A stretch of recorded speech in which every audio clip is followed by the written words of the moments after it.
Hello, everyone. Welcome to my channel. Mega Punisher Man here tonight as one of your hosts. We are going to have a super fun live stream for you all. This is Collectors Club episode 4, where we're going to have a good time talking all sorts of collectibles, and it's all superhero themed for you all tonight.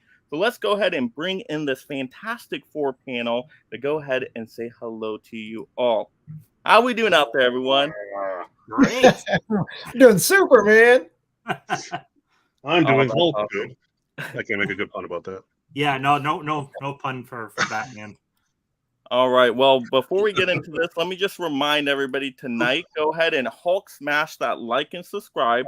Marvel us collectors through those super chats and check out Mega memberships for exclusive content and perks, and also new Collectors Club merch available on the channel store, including the limited edition stuff for superhero themed episode. Oh, and Super Huck, you got it. You got one of them to show right there. Look at that Look at that, amazing y'all. I came in just today. Yeah, Yeah, I didn't get mine yet. There you Sorry. go. Yeah, so Got the definitely nice check little out all the logos. logos, all the merch. Here, so you can see the names there. in font that symbolizes us, like Yes. Tim That's was right. in the Jurassic Park love it. font. Love that. We know what we're doing. Yeah, we do. All right, so what we're going to do first is we're going to kind of talk about our favorite superhero, why it's our favorite superhero, maybe just kind of reminisce a little bit on that character. So let's start with Super Huck. I wonder who you have chosen for tonight. Well, it's Wonder Woman. I'll tell you why. No.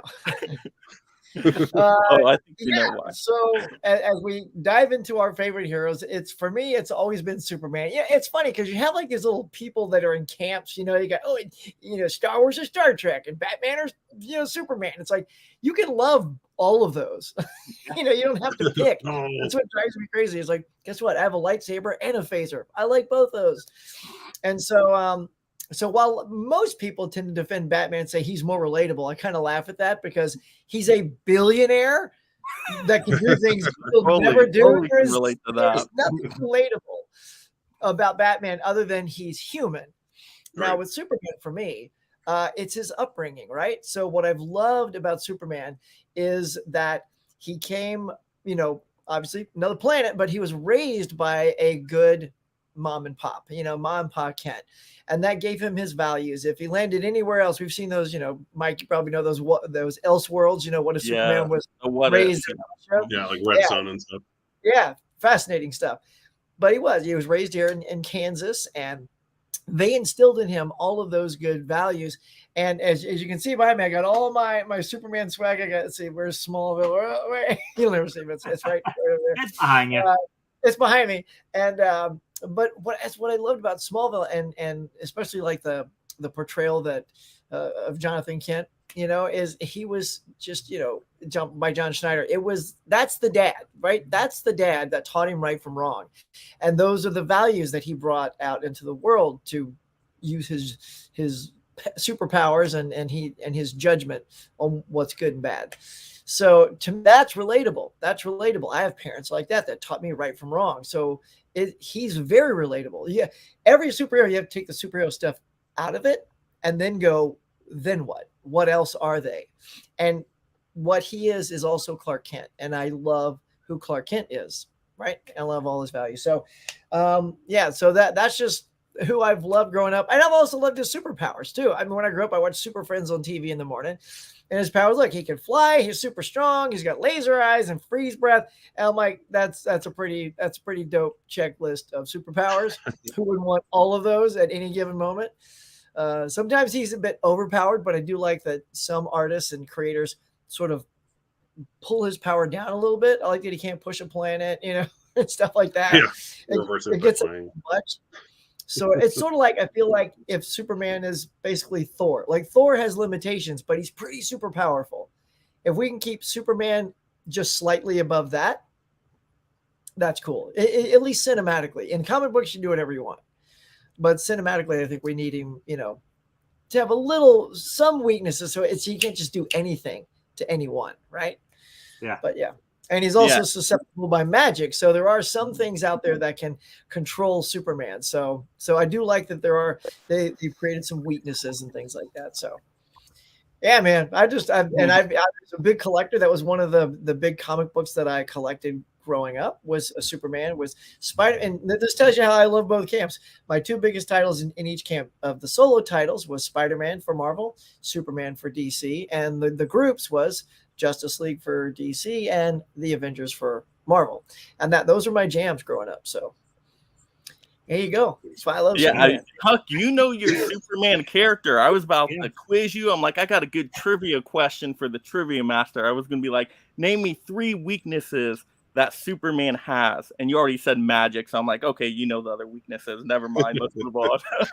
I feel like listening to Huck, I'm like, he is so in depth on why he likes it. And I'm just going to be like, these are good. I like them. I know. That's kind of where I Huck feel. gave us a whole a dissertation Superman goes on the deep. character. He was like, He's here to lecture us. We're going to be like, I like this guy. He got a pretty costume.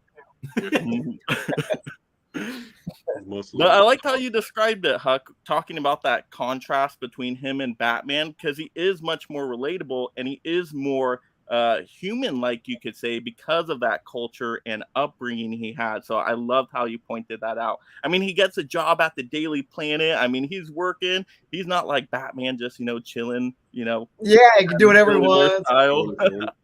Throw money at, yeah. Mhm. Yeah, he still has to make a living. Yeah, I just that's what I love. I love that he's got that other side of him. The Clark Kent is what puts him into our seats. He's got to get a job. He's got to do the stuff. That's also why Spider-Man was like Peter Parker was so good. He was us. He was like those broke kids growing up. He needed just a job. Even though he could go out and do great things. Spider-Man is totally relatable. Yeah, he's one of Right? those. Again, you take the superhero part out, and Peter Parker is highly relatable. Yep. So. All right, and then on to the Incredible Derek. Yeah. Let me guess who you have chosen. Right, yeah. If the mask and stupid hat that is my kids didn't give it away. Mine, for some reason, I don't have good reasons like Huck. Has always been the Hulk, even when I was like 4 or 5 years old. The Incredible Hulk has always been my favorite. Yeah. It used to just be because I like big, strong, cool superheroes. And it was just the thing I liked at the time. You like Like Lou growing up. Ferrigno painted green. Yeah. Oh yeah. Yeah, I've Oh, done that. I painted myself green when the movie came out. I'm not kidding. Being a friend of Dr. Hair Black and stuff. We want pictures. I'll have to ask him. There weren't cell phones back then, right? Mhm. But even growing, I was always like the quiet, reserved kid. So he's relatable. Bruce Banner is relatable in that sense. But then, like in your head, you're always wishing you could have done these great things and be stronger and more aggressive, but weren't. Even though that's who Bruce Banner is essentially. And then the gamma radiation brings out the Hulk in him, which is him basically giving up to his emotions. Which, as an adult, I've grown to appreciate that more because this comic book deals with mental illnesses and abusive parents, which isn't a thing that often back then, especially in the early 60s, even though it was happening everywhere, as we all know. So, like, as an adult, I appreciate those parts of that character a lot more than I used to.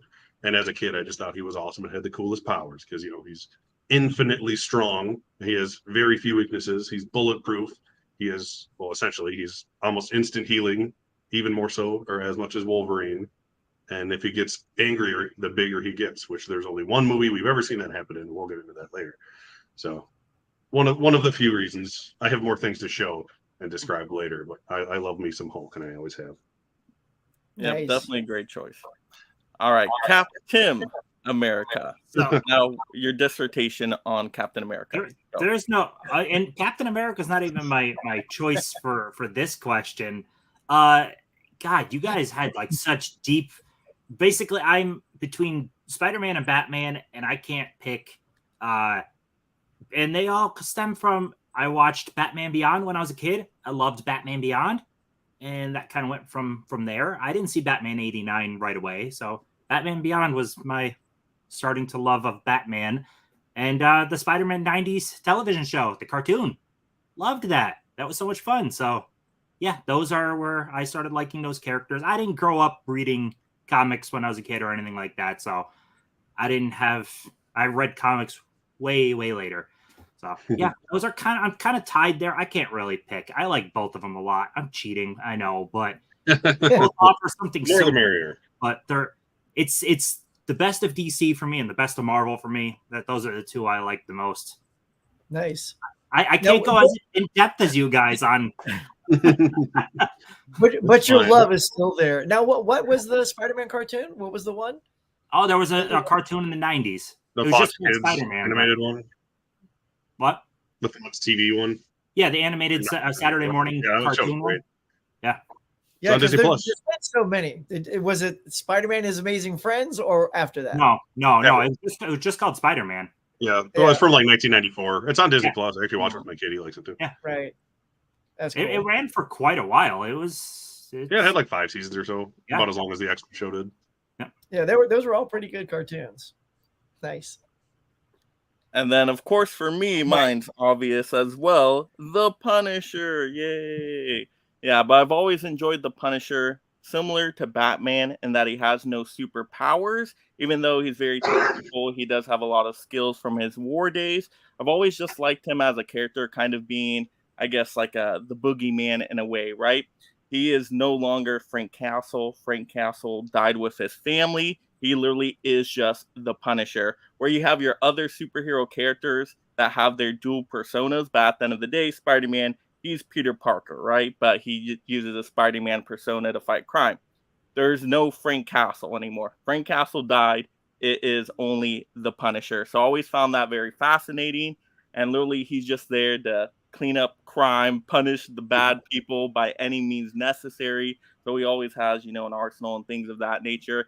And he doesn't, go by the typical superhero rules, right? Like, you can't use weapons on people, things like that. He don't care. He's like, this is a bad guy. This is a villain. We're taking them out no matter what. It's just, to me, I've always kind of found that very fascinating because he's such a different kind of superhero character. But I still consider him a superhero. Once again, he has tactical abilities that most people don't have. And he's also, once again, going against villains, bad guys, right? So, yeah, I've always really liked the Punisher. So, yeah, that's mine. Now, the thing about the Punisher, his point of view of justice is precisely what Superman doesn't like about Batman. Batman takes justice a little bit more aggressive, which works, but he also doesn't tip the line that the Punisher does, which is Punisher will kill. Batman does draw the line. He'll hurt really bad, perhaps slightly torture, but that's where he'll stop. Whereas Superman, I guess Superman can have that point of view because he doesn't have to do those things, because he could literally end you, like Homelander from Boys. Homelander is basically Superman with no morals, and that's frightening. Yeah. And it just kind of takes me back to that Daredevil season where they have the Punisher show up, and the Punisher is like, Daredevil, what you're doing, it's not working, right? These people just keep getting back on the street, right? They go to prison, they get released, right? They're still doing bad things. I mean, so that's why it's the Punisher mindset of, no, scum, bad people, villains, gotta take them out, just clean sweep. So once again, it's very different philosophy than the rest of the superhero characters out of there, which I kind of always like the oddball character, the one that's really unique, that's different way of thinking. So that's why I've always enjoyed him. All right, so this gets us into our first question, and I know Tim brought this up in our Collectors Club chat, so I'll have him talk on this one first. But what do you think of different studios having rights to certain superheroes? Take it away, Tim. So this came about because I just watched Across the Spider-Verse, and I loved Across the Spider-Verse. I loved Into the Spider-Verse. And they're so different and fresh and unique. And imagine if Sony sold off the rights to Marvel, and Marvel under Disney is now making it. Do we get something like this? Not a freaking chance. Even as much as people want everything under the same umbrella, Disney doesn't take chances to be unique with their properties, especially going into theaters. I like the different studios owning stuff, and it's a shame that now with Fox under Disney, now X-Men is under them, and we'll get the same bland, same cookie cutter feel, because never in a million years would Disney do this. Never, never, ever, ever. They're going to do the same type of style as all of them. Like I enjoyed the start of the MCU to Endgame a lot, but it was because I was connected to the whole overall arcing story. I wanted to see how it all went. But there's no denying that the movies are very samey. They're all very similar. It's they don't feel like different movies so much as it's a season of the MCU and here's the next episode. That's what they all feel like. When Fox had X-Men, they took chances and did something different. Sony does chances, takes a different perspective. We don't get that out of Marvel. I will admit, at least Warner Brothers takes some chances with their stuff. Like Joker is a chance that's different. They'll go somewhere. Even if I don't like a good chunk of what they're doing, I'm not into a lot of their DCEU stuff. Joker was a chance. I want more chances out of Marvel, and basically that's the two studios we got. So, and Marvel controls a good chunk of the comic book movies. So yeah, it sucks that so much has fallen under the Marvel umbrella because they're kind of boring the hell out of me, to be honest. Yeah, you definitely won't get any chances from Disney and Marvel. And I'm a fan of Disney content. I like a lot of their Marvel movies. I enjoy the MCU. Overall, yeah, they've had a lot of failures and misses for sure. But I still agree, Tim. I would rather have superheroes in other studios' hands so we get that variety. I loved what Fox did with X-Men. I mean, made some of the best superhero movies of all time. When you think about it, X-Men, X-Men 2, Days of Future Past, they only had a couple misses in there, but overall, a winning record. So I totally see what you're saying, Tim. Huck, what do you think on all this? Well, to also roll it back around to what Warner's doing, Tim, like you're saying, is they are taking chances not just with like the Joker, but that Batman with Robert Pattinson was something that does not fit in whatever universe. Like that feels like a different thing than Shazam, and we have Shazam, and that's fun. Shazam actually feels like the most Marvel-ish DC movie, if you can pick one. Which one? I mean, they both have the same feel. Which is maybe why I told you guys I did not like the new Shazam at all. And it could be because, it feels very, very Marvel-esque, like they're trying to copy. But I appreciate the differences. But yeah, go ahead. Well, but also in that same regard, though, I thought Shazam brought in the whole family aspect that I think Marvel really hasn't done that well with. You know what I mean? Like, because the family always tends to be the groups, and they're the family. It's like it's literally like, to borrow a phrase from Shazam, "You fear the gods." It's all about family. Hit it, Mike. I know you guys. Oh yeah, I got it somewhere. Keep talking, I'll find it. So yeah, it's all about family, and because it's family. But yeah, so I'm just waiting for it to pop up and cut me off. Keep going. I'll find it. It's all about family. There it is. There you go. Well played. That was worth the moment. We'll move that to the top. We're gonna need that later, I'm sure. But and you did get Tim. We also mentioned Werewolf by Night. That is one thing that Marvel did recently that was a nice breath of fresh air, something completely different and unique. And we got a little man thing, manny swampy thing. But the problem is they stuck it to Disney Plus because I don't think they have the guts to do something like that theatrically. Like they did that What If show is part of the MCU, but again, it's Disney Plus. I feel like they're willing to take slight chances at Disney Plus, but they have absolutely no balls to put something like that in theaters. Not as much anymore. Well, they're trying to do that because like Guardians of the Galaxy was a massive risk, but it just happened to come out at peak MCU time. And like Shang-Chi, that's like a D-list character, but he had a pretty good movie. He's one of the better ones that have come out since Endgame, at least. But yeah, so they're still trying to do these more obscure characters, which I appreciate. But I mean, we all know they're all feeling sort of the same. I prefer them all being under the same umbrella company-wise because they can use every character they want to. The problem with them being separated with the whole, you can go back to the Quicksilver and Scarlet Witch and Avengers and X-Men at the same time situation where, they could use Quicksilver and Scarlet Witch and Avengers, but they couldn't mention Magneto or the fact that they're mutants or use the word mutant or any of that stuff. So then Quicksilver and X-Men he's Magneto's dad, but they just kind of hint at it, and like then they totally blew that opportunity. But anyways, I prefer them being all under the umbrella just because they can use all the characters they own and they should have the right to. The fact that it's under Disney is the crappy thing. The fact that Marvel has all the characters is the good thing, because Warner Brothers and DC have kind of always been the same thing, so they don't really have an issue there. Except what studio would you throw them to, Derek? Would you go Warner Brothers? Would you go? I was just going to say that. Universal? I would say Universal. I think Universal would be a better, because Universal's always good. I mean, Paramount did Phase 1 of MCU, and everyone forgets about it because it's been so good since then. The first movie Disney released was the first Avengers, because they're like, "Oh, let's get that; it's awesome." And then everything's history ever since. And they started off with a bang. I prefer being together because, like, as a person who's loved superheroes forever, and I've loved the comic book and artwork and stuff of X-Men specifically as a kid, and I was super excited for the X-Men movie, and I knew what it looked like because of all the trailers and magazines and all on the interwebs back on the AOL. I knew it didn't look like X-Men at all, which still pisses me off to this day that they didn't have the guts to actually make the characters look like the comic books whatsoever. But they did eventually make the comic books look like the characters in a weird good old black leather. Yeah, they're like, let's make it look like the Matrix because 90s. And that's what everyone did. It works for Blade because that's what he looks like, but not anybody else really.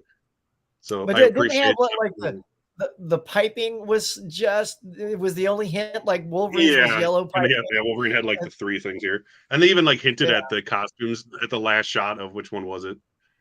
The bad one. Apocalypse, was it? X-Men Apocalypse. The very last shot, everyone actually has their comic accurate costumes for once, and then the next movie they're like, forget that. And then they just go back to their crappy whatever costume. So I prefer them being the same roof. I didn't dislike Apocalypse though. I mean, I've seen worse, but yeah. But Derek, you prefer the kind of comic book approach then? Like essentially everything interconnects the whole way. So, 10 years down the line, they might make references to stuff that happened 5 years ago. Because that's where I'm kind of like the opposite, that I want more of the movies to be completely self-contained. And I like that, like the Raimi Spider-Mans are the Raimi Spider-Mans versus like the Tom Holland Spider-Mans are just another group of MCU movies with Iron Man thrown in and all these references, the stuff happening in the MCU when I get that. you just want to watch Spider-Man movies. That's it. Yeah, I mean, I could care less if they were as intertwined as they were. I just want them to be as accurate as they are, I guess, character-wise. Yeah. That's what, like, it's awesome to see all the characters together in one movie, and obviously we want to see that. And they should be able to work together in the same movie, like in Avengers. But yeah, you shouldn't have to force, other characters into other franchises just to make them get off the ground, like Iron Man and Homecoming, which was completely unnecessary, even though it made it make sense enough to have it work. But yeah, they should all be able to be owned by the same company and feel like the comic books and be in the same universe without all having to be on the screen at the same time. So, yes, we shouldn't have to worry about doing to see something that references the first Iron Man anyway. It almost feels better than if they're doing the group movies. We'll just take Avengers as the example. Yeah. If they're doing all the Avengers, then keep those things contained. That's fine, because that's like sequels, right? And they should connect as they. Yeah. But then once you do Captain America's 3 movies, keep those contained. That's why I still say I think the best trilogy in the MCU is Guardians, because Guardians stands alone all by themselves. If you take all 3, there's no connect. They don't have to reference Iron Man or this or that. They can just keep playing in their own sandbox, right? Yeah, and that's why I really enjoy those movies, because if I never watched any other Marvel, I could watch those 3 films and be completely not lost, right? Yeah. Whereas the other ones, you need a little piece. You need a little piece of the movie, a little piece of that movie. You gotta do your homework. Yep. I do too much sometimes. But Doctor Strange, I feel like I had to do a lot of homework because you had to see WandaVision. You had to know who that Wanda was. Well, I mean, even Sam Raimi didn't see WandaVision, right? That's what I heard when he made the movie. Yeah, and that's why there was no. Wait, have you guys seen Multiverse of Madness? Never mind. I shouldn't say anything then. But, yeah. But keep in mind, I'm like 8 MCU movies behind because I got burnt out on them. Right. Mm-hmm. So we'll just say he left something out that was key. That if he watched the show, he would have had it. All right. So you guys ready to roll in a collecting club video that someone sent in? You guys ready? Absolutely. Let's go. All right. Hey, what's up, Mega Mike? Very Thank you cool. for asking me to do this. This is going to be my collectible. So shall we begin?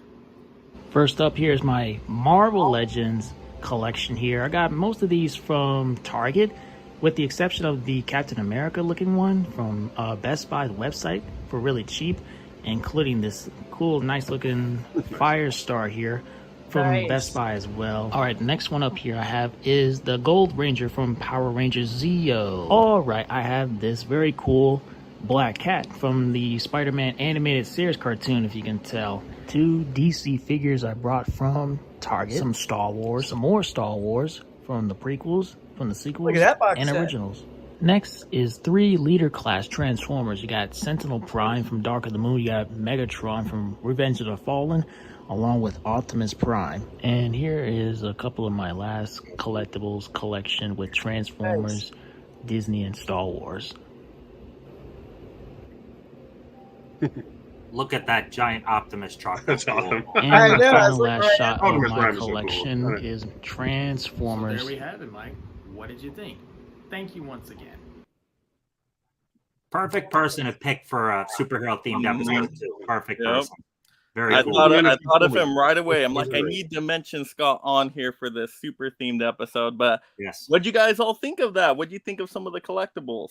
Very cool. And that the Black Cat that he showed was from that Spider-Man cartoon I was talking Mhm. about. Yep, those are. Yeah. I love those figures. Those are the Marvel Legend retro lines that match the cartoon show. So there was X-Men ones that look like the '90s figures. Yeah. It's hard for me not to spend way too much money on those, so I just don't start. Oh yeah. Whenever you It was start, so cool. I love the packaging. I know I've gone past them so many times, just in different stores. I'm like, oh, dude, I want it, but I can't. I can't start another collection. The pops and movies were enough. I'm like, Yeah, I can't I'd buy go them, down but then I know my kid another would want road. to open them, and I gotta work. Those look cooler when they're not open. That's the whole point. I'm just amazed that cars that are that small, they've designed so intricately that they can unfold amazing. into a robot. And yet collapse down into and not even a car that kind of looks lumpy and chunky and not quite a car. Yeah. Like they look like a car. Like And a functioning so car. Yeah. what does that bed on the back of Priam transform into? Anybody know? Well, it Is becomes that- like part of his Part what of is it? him? It's like a command station or something like that, right? Yeah, Like okay. Well, probably. Yeah. Yeah. Nice. Yeah, I was never into Transformers, but those figures are amazing. Yeah, that Which was a goes great on. variety too. We had some Power Rangers in there as well. So Yeah. we were just Very talking That's about great. that, saying that counted for superheroes. So That's super. great Yeah. collection. Very All good right, now dimension. All right, now we're gonna get into our second segment here, which is gonna be the collector's choice, where we Yes. go over some collectibles we have, and kind of just go around the table here, and we'll start with Super Huck. Oh, all You right. ready for your collectibles? Show us everything you got. Oh my goodness. show it right. all, man. Show it all. All right, here we go. No. Move it off. Move it out. So, Collect- obviously, my collectibles, I'm just going to stay dialed into Superman. Otherwise, I could have gone, the collectibles would have been too big. So, the first one, I'm going to dial back into my childhood and pull out an old Mego Superman. Look at this, Nice. still in this box. This is the new ones that they put out, but they've redesigned the box to look just like the one from back in the day. See, you even got like advertisements for the other heroes on the side. Very cool. And then the great thing on the back, and these boxes are just beautiful. I'm so glad that they didn't do them on card. I mean, the cards are cool, but the boxes are the ones that take me back to my childhood. So so pick that up as an updated version. In fact, let's see, he's standing right. Oh, hang on, there it is. There's the that one right there. That Mego is my original Superman from the 70s, so he still works. And speaking of 70s Superman, here's the 12-inch Superman. You may have seen this in the intro, and this one is designed to look like Christopher Reeve. It's got it's not quite, it doesn't look like his face, but this was put out when the Superman movie came out. So it's got the little curl and the wide jaw and everything. And this again is my original. I've still held on to it because I'm such a Superman fan. I didn't want to break it. I've always taken care of it. That's why, I mean, look at that costume. It's still in like incredible shape.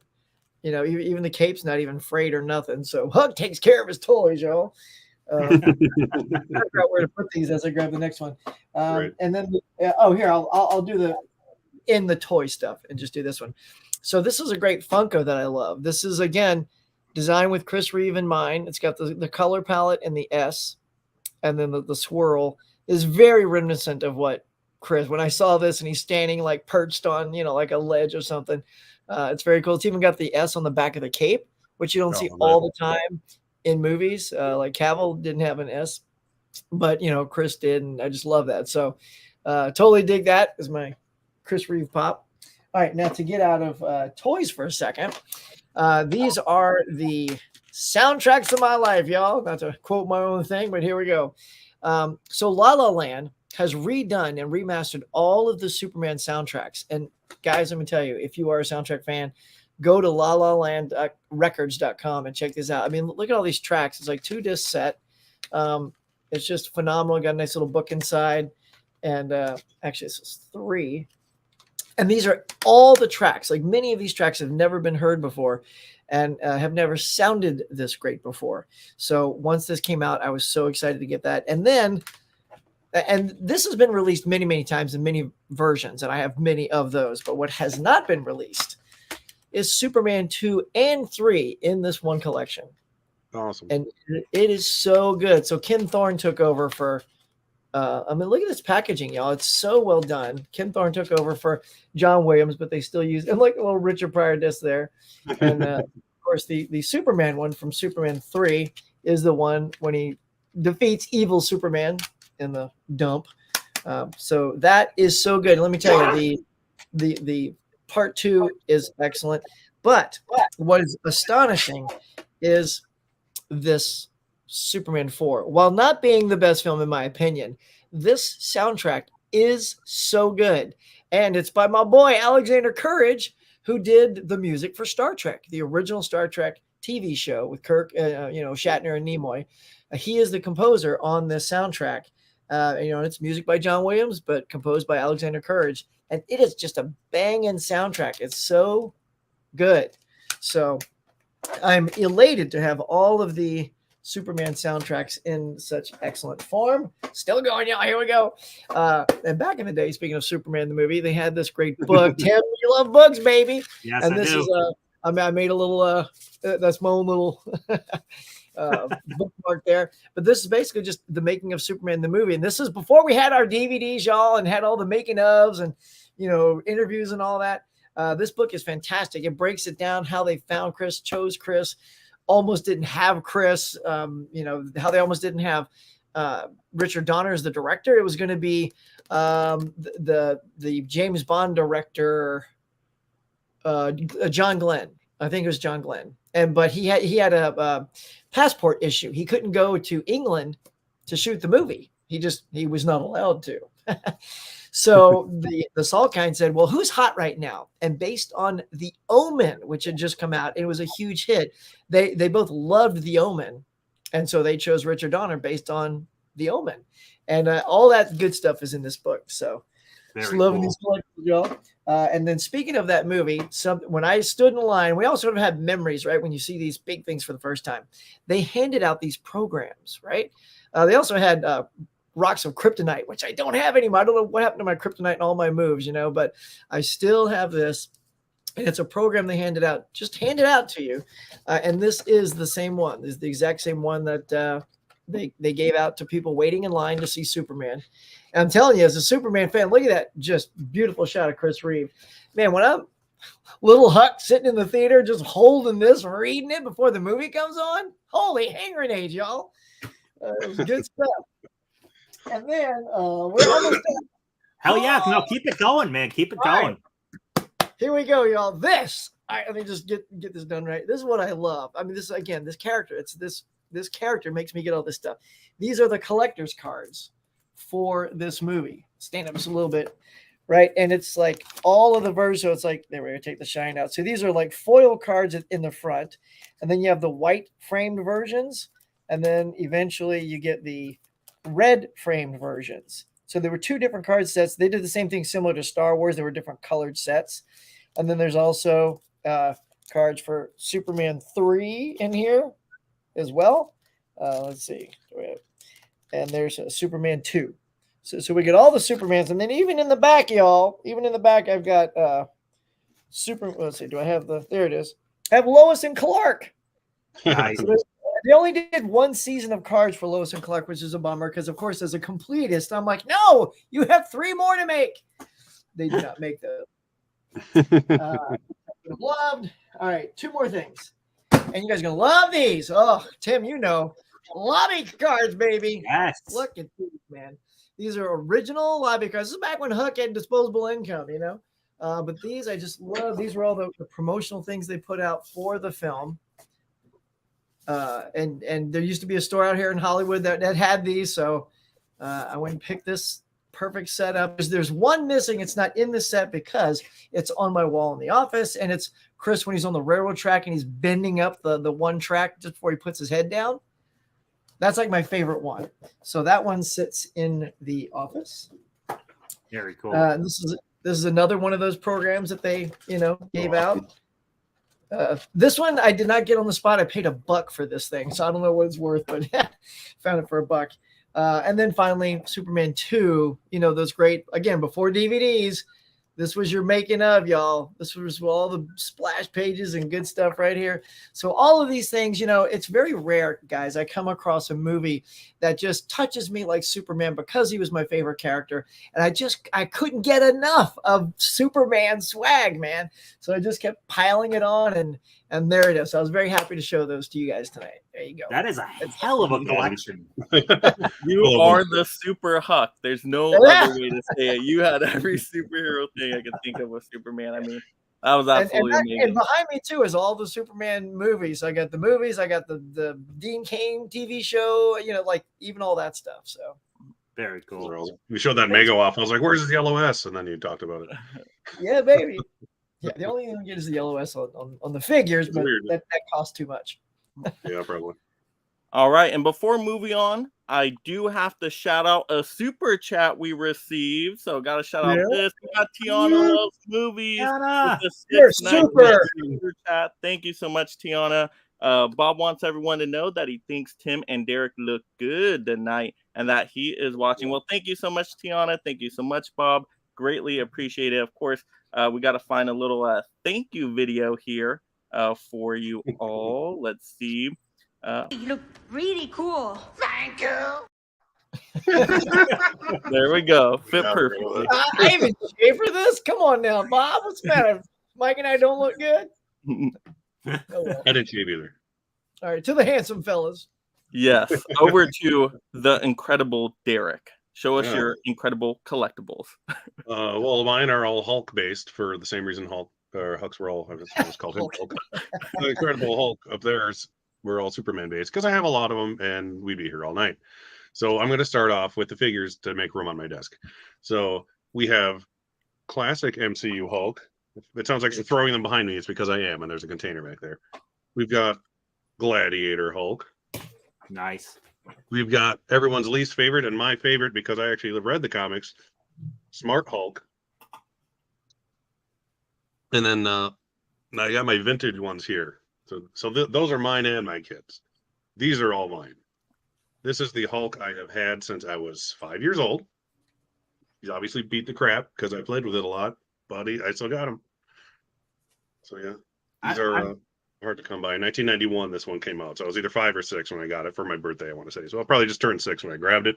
I'm jealous that you and Huck have stuff from your childhood. I have none of my toys from my childhood. I don't have a lot, but I have those. And we'll get into some more random ones. I got a Venomized Hulk figure from the 90s. Cool. Oh, that's awesome. Yeah. And the heads moved on that too? Yeah. Show that again. That was cool, crazy. Yeah. Hold it up. What? Wow.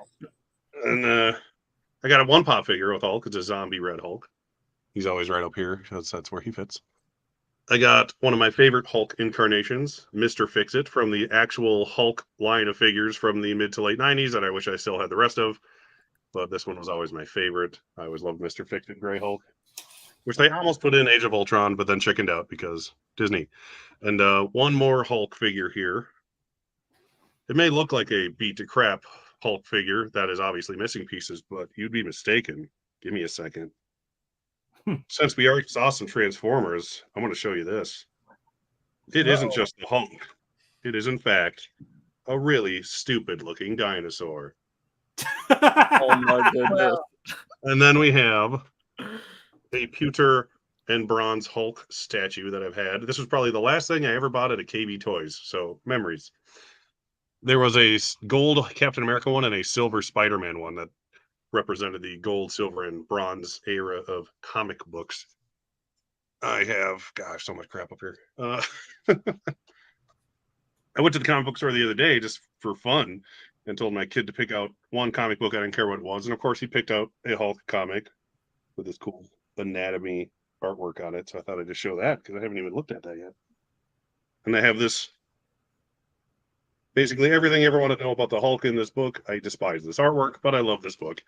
I also have an X-Men and Spider-Man one, but it shows every single thing that could have possibly happened, essentially throughout the 50-ish years when the time this book came out of the Hulk.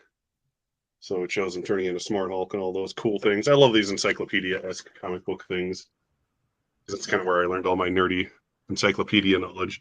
I have a vintage Hulk puzzle that I still have all 100 pieces to, and I've done with my kid, but I've had this since I was probably his age.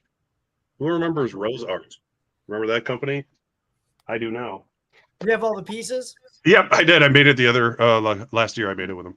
Nice. I have a couple of wall hanging things. This is always right over there.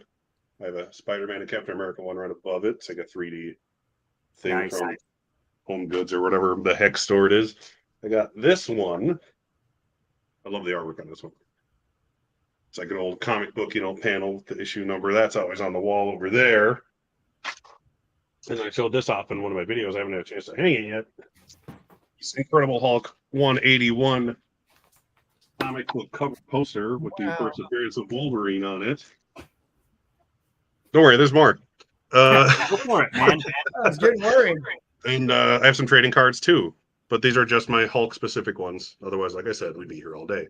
Everyone likes Spider-Man 2099 now because of all the new movie, and he's all cool. But I got a Hulk 2099 card. That's also a thing. He's like a dragon monster. I have the 1992 Marvel Universe Origin of Hulk card. The 1990 Marvel Universe Hulk card. The 1990 Gray Hulk Marvel Universe card. The 1991, I was joking that like most of my things I have are older than Mike. The 1991 Marvel Universe Hulk card. The 1992, this is when he became Smart Hulk Marvel Universe card. Oh, I got that card in there twice. Whoops. Here's they were all in chronological order. That's why it was out of place.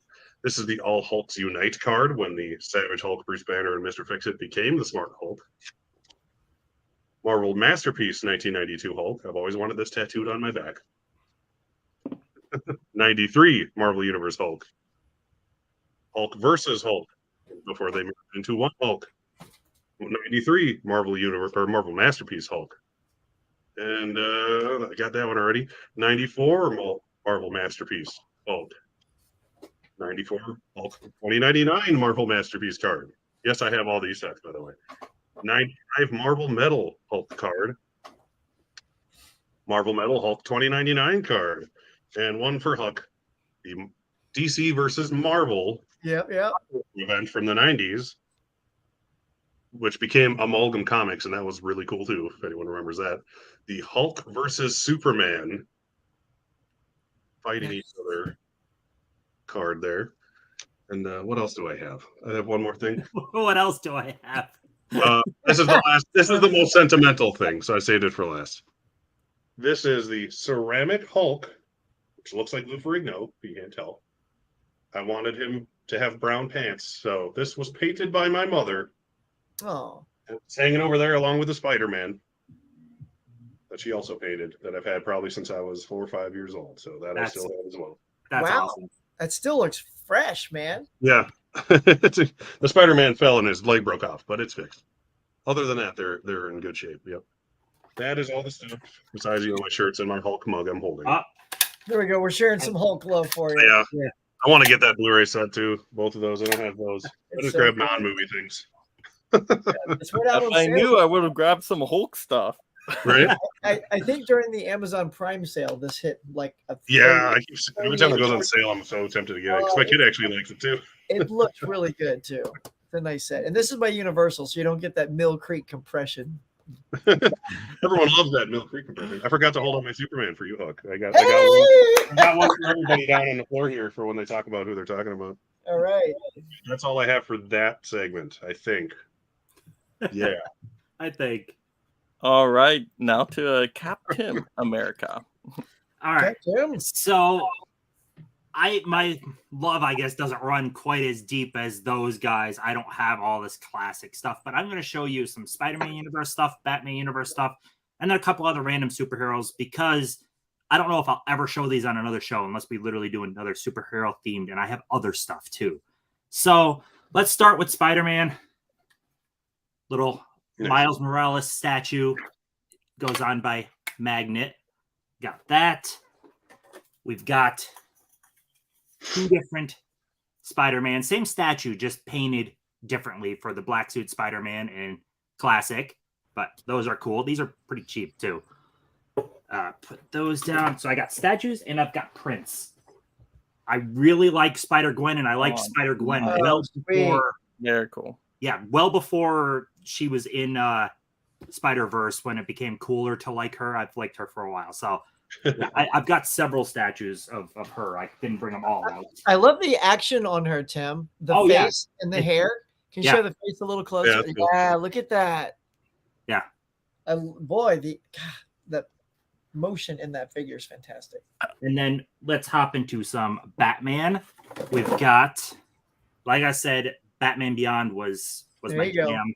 So we've got some Batman Beyond. I also love Harley Quinn. Oh, nice. So very nice Harley Quinn statue for this is from Mad Love comic, which was very good. And how about another Harley? Because again, Harley's awesome. And how about a Batgirl? Nice. Oh yeah, nice. And I love that. Tim, what do they call that? Tim, what's the version of those again? what do you mean version? That particular look, it's not like pinup. You know, like they have the. Oh yeah, I don't remember what they called it. I honestly don't remember. They do have a little bit of series though. That's a great look though. And Batwoman, very dusty Batwoman, but yeah. So that's the statue stuff. Besides, I had a Crow figure off to the side too. Oh yes, Nice. that's a great Crow figure. Let's do. Oh, actually, one last figure thing too. I got a Deadpool Hot Toys. Oh, dude, Hot Toys are incredible. Yeah. Those are pricey. Yeah, I just had that off to the side. Now let's show prints because I love me some prints. This is, of course, an Into the Spider-Verse. Let's see if I get it right there. There was two variants. There was, of course, Gwen and there was a Miles. It was the same print but different color scheme with different ones sitting right there. So I picked the Gwen because I really liked the character. And they really did her, she was great in Across the Spider-Verse. But other prints we've got. Geez. All right. This was on my wall, so that's why it's framed upside down. But we have That's cool. a Logan print. This is from artist Rory Kurtz, who did the poster for Baby Driver. So you've probably seen the poster for Baby Driver. Oh yeah, Same guy. Love that one. that's a great poster. Oh yeah. Any Wonder Woman fans? Because Heck yeah. Oh, nice. this is artist Tom Whalen. I've met him before. Super nice guy, and that print turned out really freaking nice. That's an odd measurement, huh, Tim? That's an Yeah, unusual. No, actually, this is a pretty common size in the print world. This is a 12 by 36. Yeah, it's not. It's pretty common, I should say. I have several frames around the house for 12 by 36. What the next one I'm going to show is a less common. It's an 18 by 36. This is way less common of a size, but Oh, that's awesome.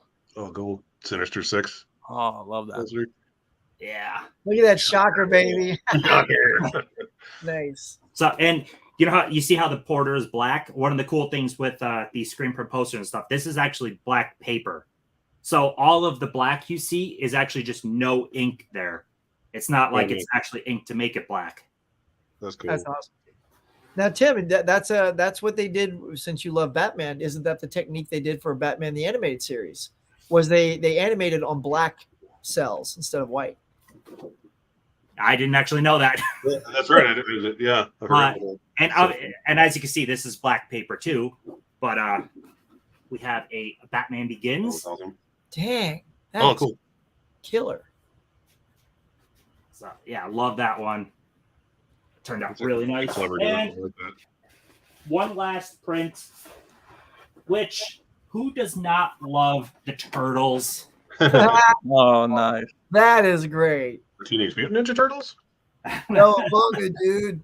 Yeah, so I had to show my prints and statues because I wasn't sure when I would show these otherwise, but I have way more stuff than this.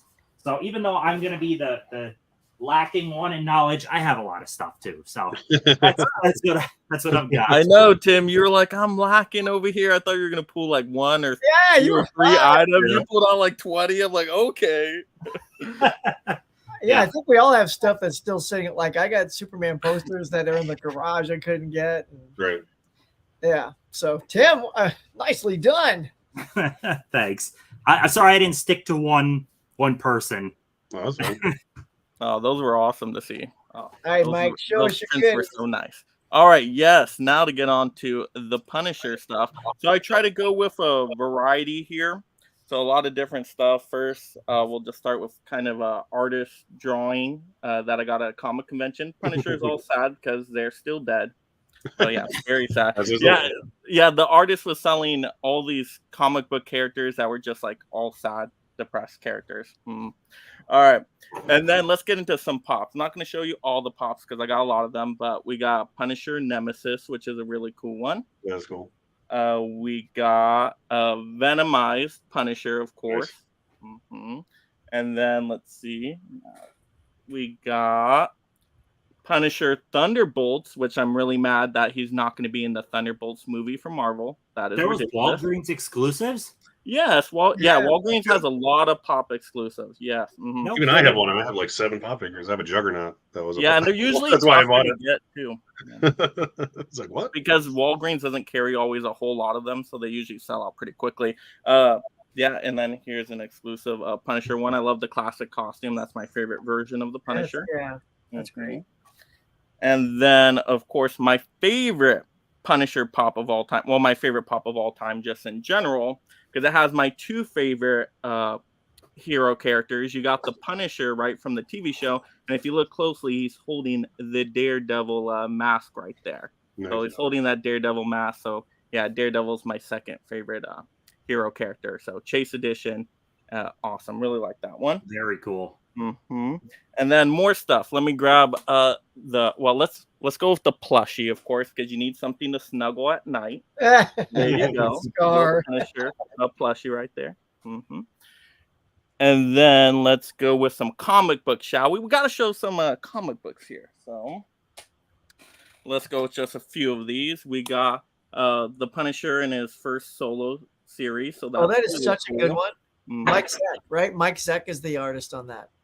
Probably. You guys probably have better like comic book knowledge than me on that one. And then this was the most recent one I got at WonderCon.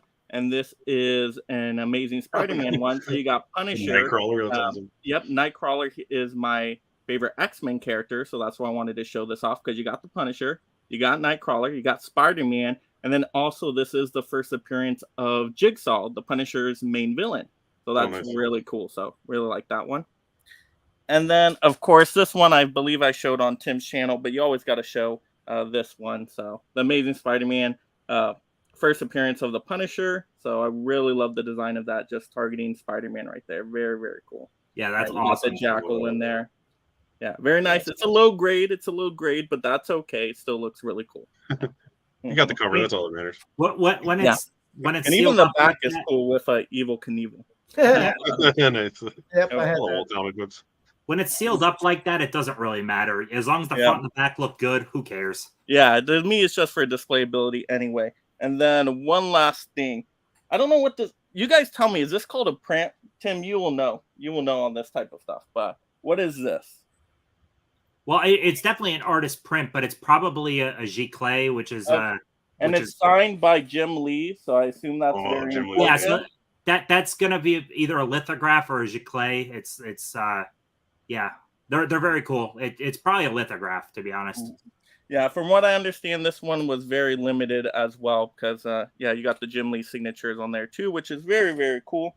Yeah, So- Jim Lee is a legend, man. Yeah, That's he's awesome. one of my favorite artists. His X-Men are Yeah, the best. so yeah, Punisher fighting off some ninjas, really awesome. But yeah, I think that's some of my main Punisher stuff. So yeah, there we go. That's awesome. All right, you guys ready for another collecting video? Heck Bring yeah. it. All right. Oh, there we go. Incredible Derek had another Punisher item. Oh, yeah. I found this when I was in Iowa, so I had to grab Tim, it. there's Oh, your, there you go. There's your Batman Yes. Beyond.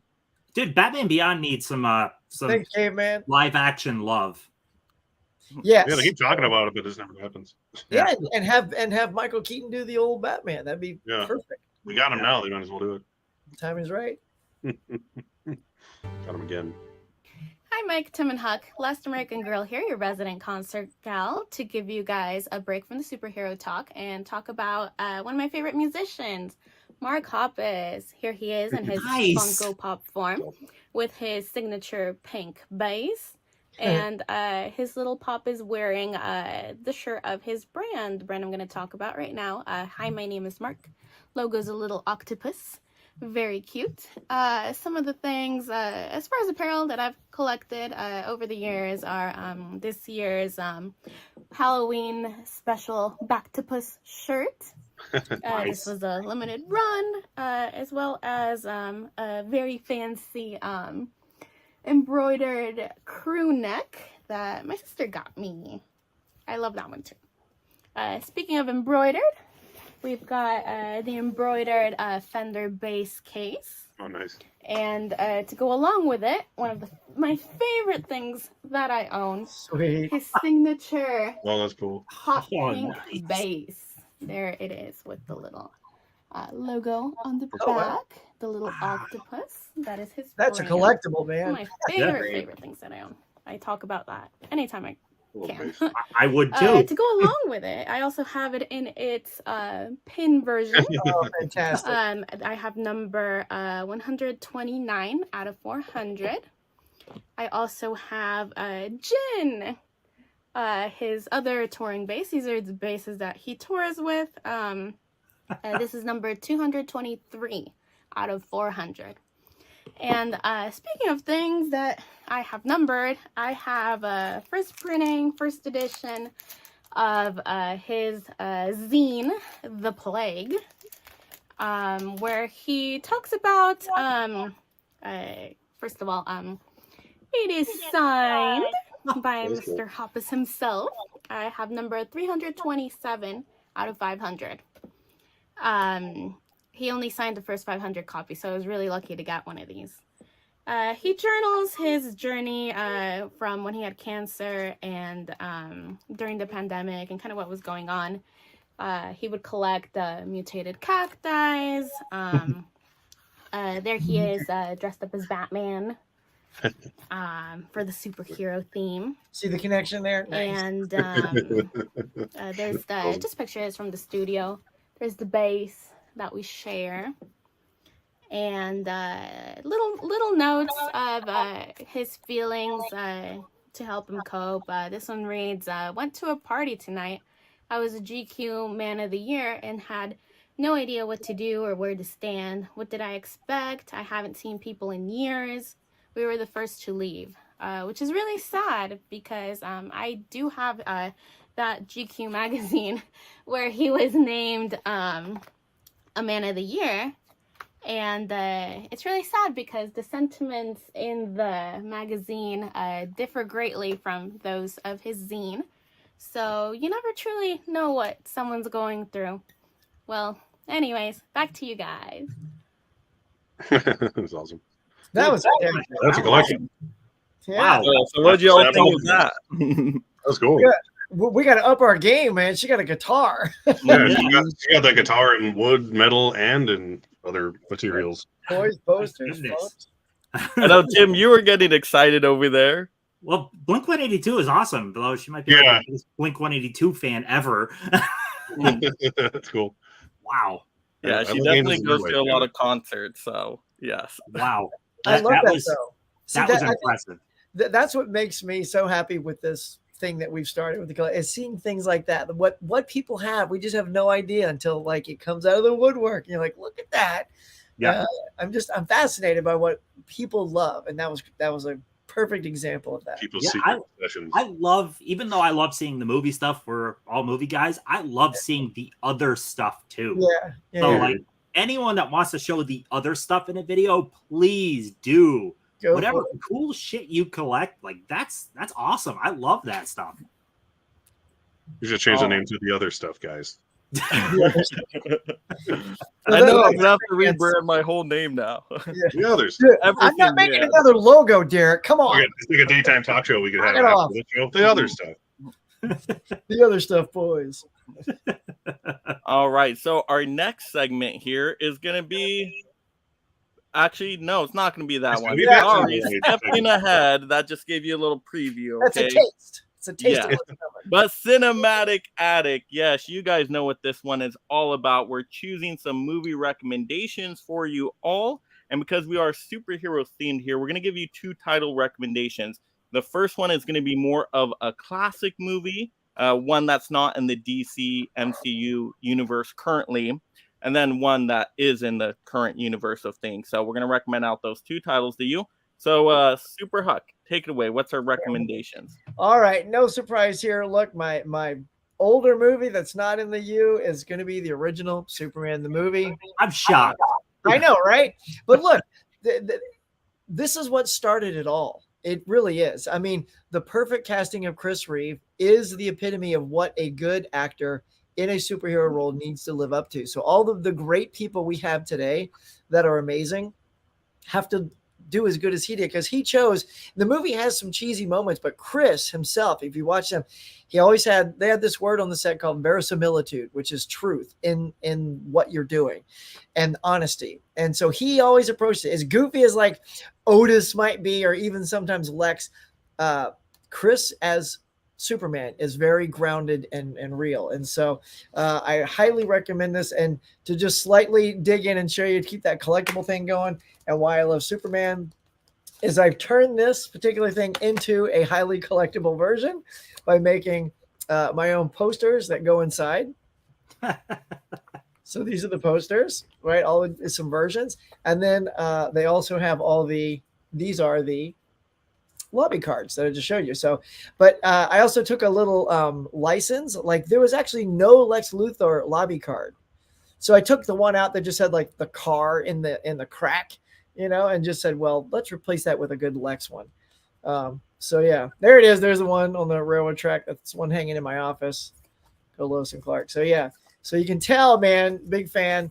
I feel like if you guys give it a shot, it's the thing is, obviously, if you're used to all the super flashy and big Marvel type stuff, this is, you got to just sort of enjoy the effects for what they are. They are quite outstanding for 1978. The catchphrase was "You'll believe a man can fly," and I'm telling you, there are certain shots in here that look absolutely realistic. So Superman the movie, do yourself a favor, check out Christopher Reeve in this star-making turn.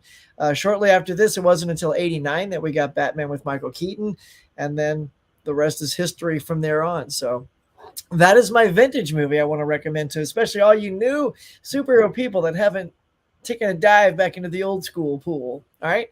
And now, for those of you in the new school pool, I'm going to jump ahead to The Avengers. So this is about as big of a deal as you can get, because naturally this was a swing and a hit, right? You're setting up all these solo movies, Captain America, Thor, Iron Man, and cultivating them right into this thing that you're hoping lands. And it landed big time. Like it finally was one of the few movies that finally caught like Titanic and Avatar. Like those are the movies that have been sitting at the top for a while. And then finally, here's this movie finally showing that superhero movies are huge. And I just loved it. This was, for me, this was my favorite group book with Marvel. I preferred this over the X-Men personally growing up. And these are A-lister characters to me. You know, I know that Marvel sold out a lot of their characters, the big ones like Spider-Man and stuff like that, before they finally came together. But when you put all these guys in there, these are A-listers, you know, in one team. And I even love Hawkeye, man. I was a big Hawkeye fan. So for this to come together and pay off as great as it did, and then that led us into Age of Ultron, which I really liked. A lot of people just kind of throw that one under the bus, but I loved Spader's voice in the character. And then, of course, Infinity War, which is still my favorite of all of the Avengers movies, and then Endgame. So what a 4-pack, man. So there you go. Old school Superman the movie, and new school I'm going. Marvel's Avengers. There you go. Very nice. Cool. Yeah, both great choices. Superman the movie, it still keeps up to today, and it hooks you right away with that John Williams score. That's what gets you. Once you hear that, you can't stop. Yeah. It's so true. Yeah, I mean, that score really brings it to life. And there's a moment in that where he first is in the Fortress of Solitude, where Clark is finding out who he is, and then the big face of Jor-El, it's like this crystalline face. It rolls to the camera and it pulls out, and through the eye hole is the first reveal of Superman in the ice thing. And then he just effortlessly takes off. There's no sound effects. It's just the music in him. And then he banks to the camera. And, you know, you guys probably know, right? That was like a total Chris moment. Like no one knew on set he was going to like torque his body up and literally put the S right in front of the camera like that. And when they saw that bank, that was it. They're like, oh, did you see that? And that's the shot. Like as a kid, I'm like, oh, and that's the first shot you see of him. And I was like, that's it. This is my favorite movie of all time. Yeah, and I'm glad you chose the Avengers as well, because they needed that to be a success to keep the MCU going. If that was a failure for that first team up movie, it would have been done. I think so. Yeah, because the whole thing landed on the success of that to keep building the universe even bigger. And I'm just impressed with how much better Avengers did than any of the previous MCU movies. Because like Iron Man was like a surprise hit. It made like what $300+ million. Yep, right. And everything after that did like okay. Like, under 200, like 140, 180 range or so. Yeah. And then like Avengers, it ends up making, you know, more than twice as much as like the first Iron Man did. It's just ridiculous. Yeah. It was like, oh. Yeah. I was like an 8-year-old watching Hulk transform for the first time in that movie in theater. Dude, and that was so good when he Hulked out. And it's like Hulk smash. Yeah. You know? Oh, yeah. I'm gonna watch it. I believe it. Okay. It's good. All right, the Incredible Hulk. I'm not talking about Hulk things actually for this movie, because despite there being great Hulk moments in the movie, there is yet to be a great Hulk movie overall that everyone can agree upon. Let me put it that way. They have yet to do it perfectly. Therefore, I'm not talking about Hulk, but I'm going to talk about more director focused than anything. I'm going to bring up this non-comic book based superhero. Oh yeah! Oh my God! I forgot to grab the movies. I grabbed the figure. I forgot to grab the movie. Oh. By director Sam Raimi, whom everyone knows I love. I've had that for a while. But yeah, Darkman, it shows his style. He wanted to make a Batman movie, but wasn't able to get the rights to it, blah, blah, blah. So he's like, screw it, I'm making my own superhero movie. And it was a surprise hit. It had like a $10 million budget, and it ended up making, you know, in 1990 or whatever, a $10 million movie making $35 million on the theater was a big hit. So there's two not as good sequels we won't talk about. But Darkman was born, and you get to see the Raimi flair. And I was going to talk about how similar it is to the Sam Raimi Spider-Man film. And then I realized, wait, that's not an MCU movie unless you want to get like technical with the whole No Way Home stuff. So I said, nah, whatever. Luckily, Doctor Strange in the Multiverse of Madness exists. And that is, in fact, an MCU movie.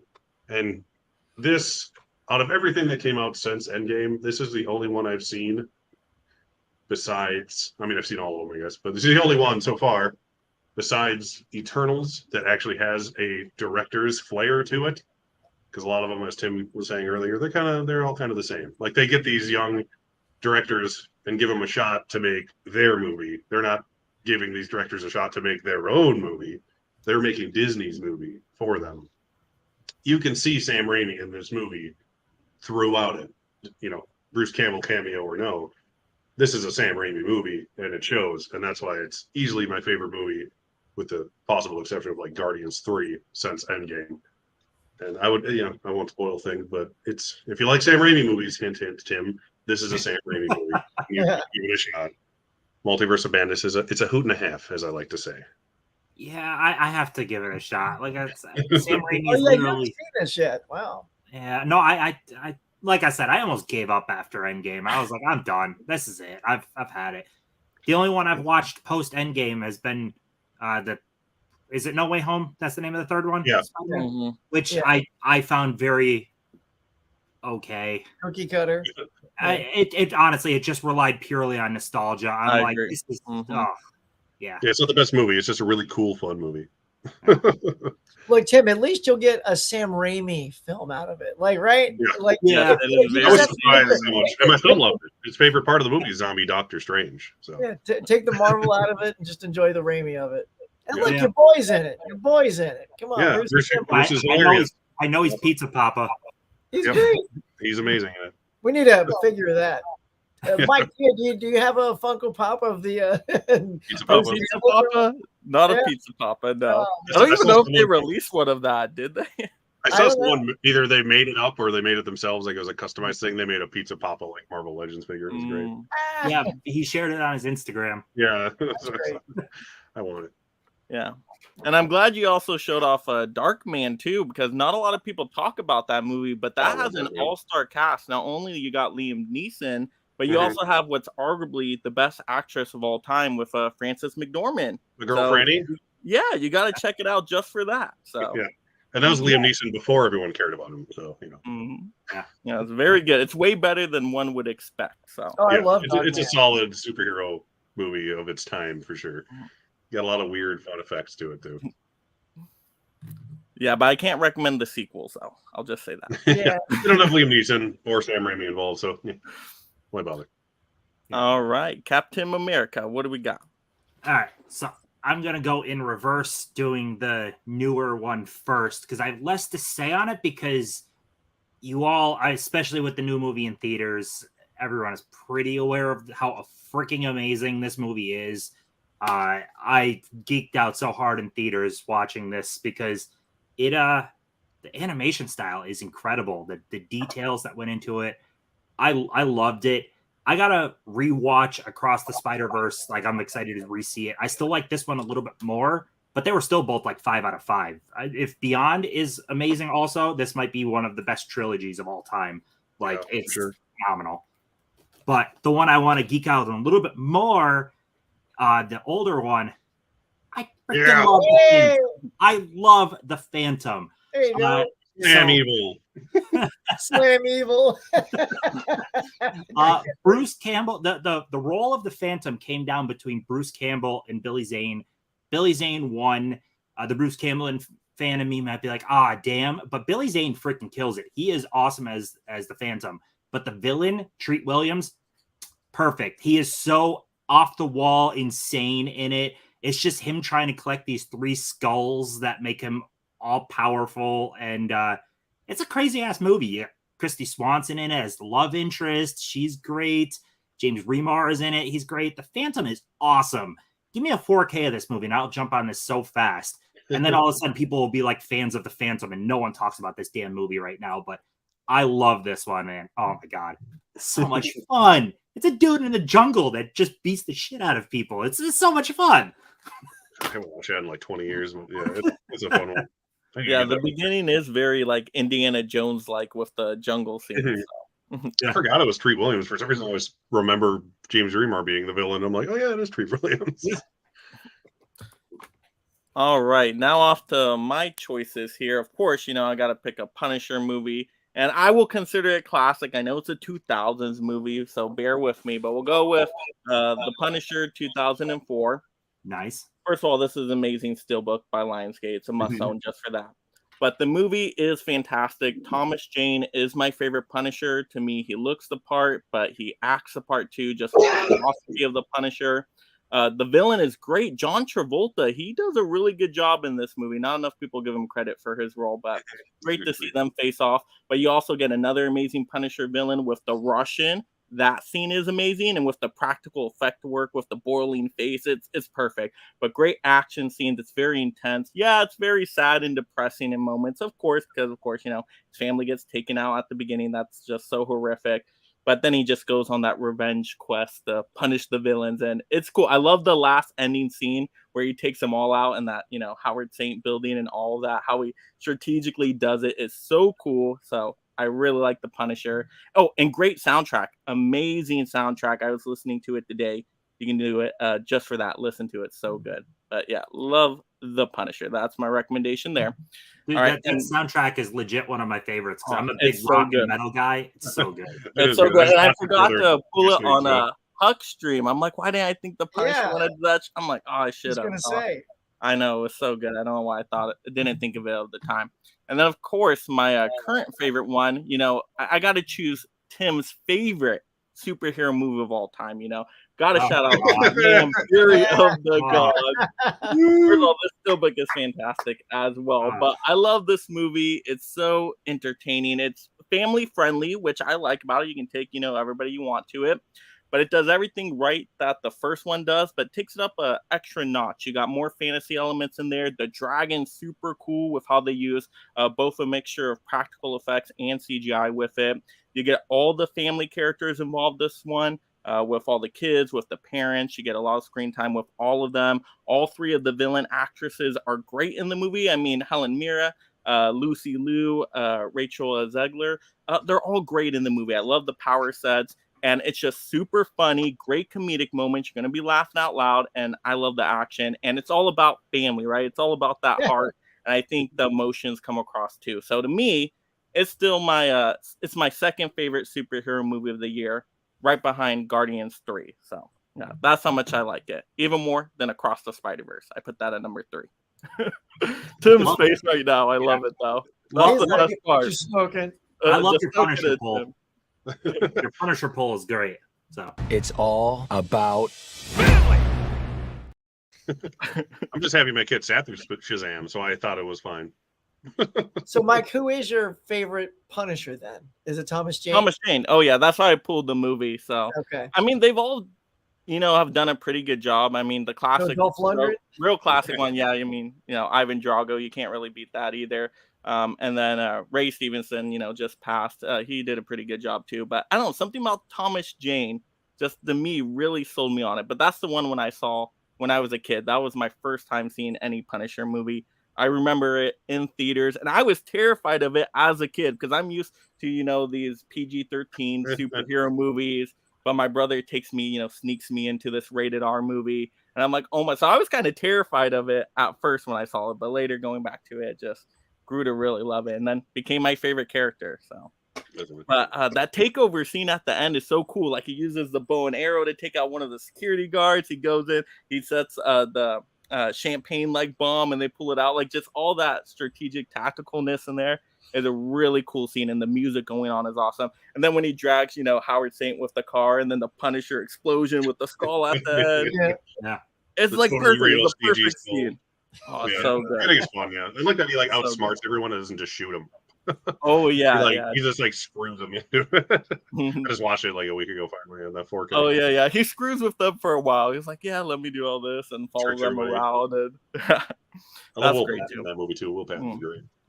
Oh, and I will also shout out the extended cut. I wish they would have put that on the 4K. The extended cut's not there, but also check out the extended cut. I think they have a DVD of it still. Oh, yeah, that's right. Somewhere. I read about that. Yeah. I think the character got the most fleshed out in that movie. That's why he's the better performance, because he has more to do. Warzone is kind of just like, it's Punisher already. Yeah. He looks more like the comic.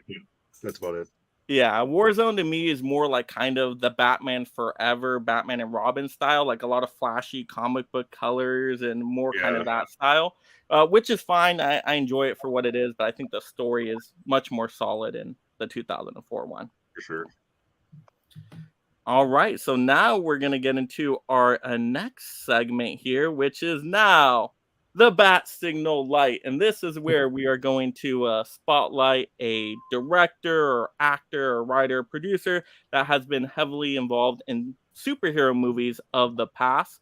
So let's get right into this Bat Signal Light with Super Huck. Who are we showing? Before we start, Mike, you have yourself a new super chat. Thank you for calling that out. I'm so glad. Film Addiction. Oh, wow. Yes. We got to shout out Film Addiction with the $4.99 super chat. Awesome episode, guys. Loving all the stuff and the conversation. And yes, Dark Man. Yes, another Dark Man fan out there. Thank you. Thank you so much. For like 5 minutes before we started. Yeah, much appreciated on that for sure. Really cool. Thank you. It never gets old. I love that one. Oh, so funny. There you go. Yeah. Thanks, man. Yeah. All if right. you haven't seen Guardians 3 yet, you got to see that one. So good. Tim, you got to get on that one. I think you'll like it. So good. I mean, sure. Okay. Yeah. The other two, you'll like it enough. I have to. You guys. I mean, that's Like my Huck said, you can watch it with all the other ones and be fine with it, bro. Yeah. I don't know. Like I said, I kind of just checked out on MCU. I don't blame you. All right. So let's talk All about right, our choices here. So Who'd you choose? I picked an actor, and the superhero actor connection here is the one and only Ryan Reynolds. Yes, I'm going with Ryan Reynolds. I know, Shocker, you're thinking, oh, you're going to go Christopher Reeve. I've talked to death about Christopher Reeve, y'all. I'm switching gears. I'm going Ryan Reynolds. Because Ryan has not one but two connections to the superhero genre that I will flash up right now. And yes, we got the Green Lantern and Deadpool.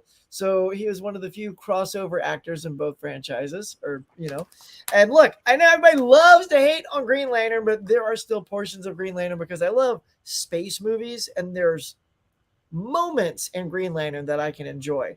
I was put off by how poor a lot of the CGI was, especially when the little blue guys are talking and they literally look like video game characters. They're so bad. I'm like, oh man, is that supposed to be like the final rendition of that character? So that's the stuff where it falls back. But he makes up for it, y'all, in spades when he comes out in Deadpool. He's just pitch perfect. Like you see that and you realize, he wasn't quite right for that because he was so right for this. And, look, you got your Deadpool 2 going there as well. I think Ryan is fantastic.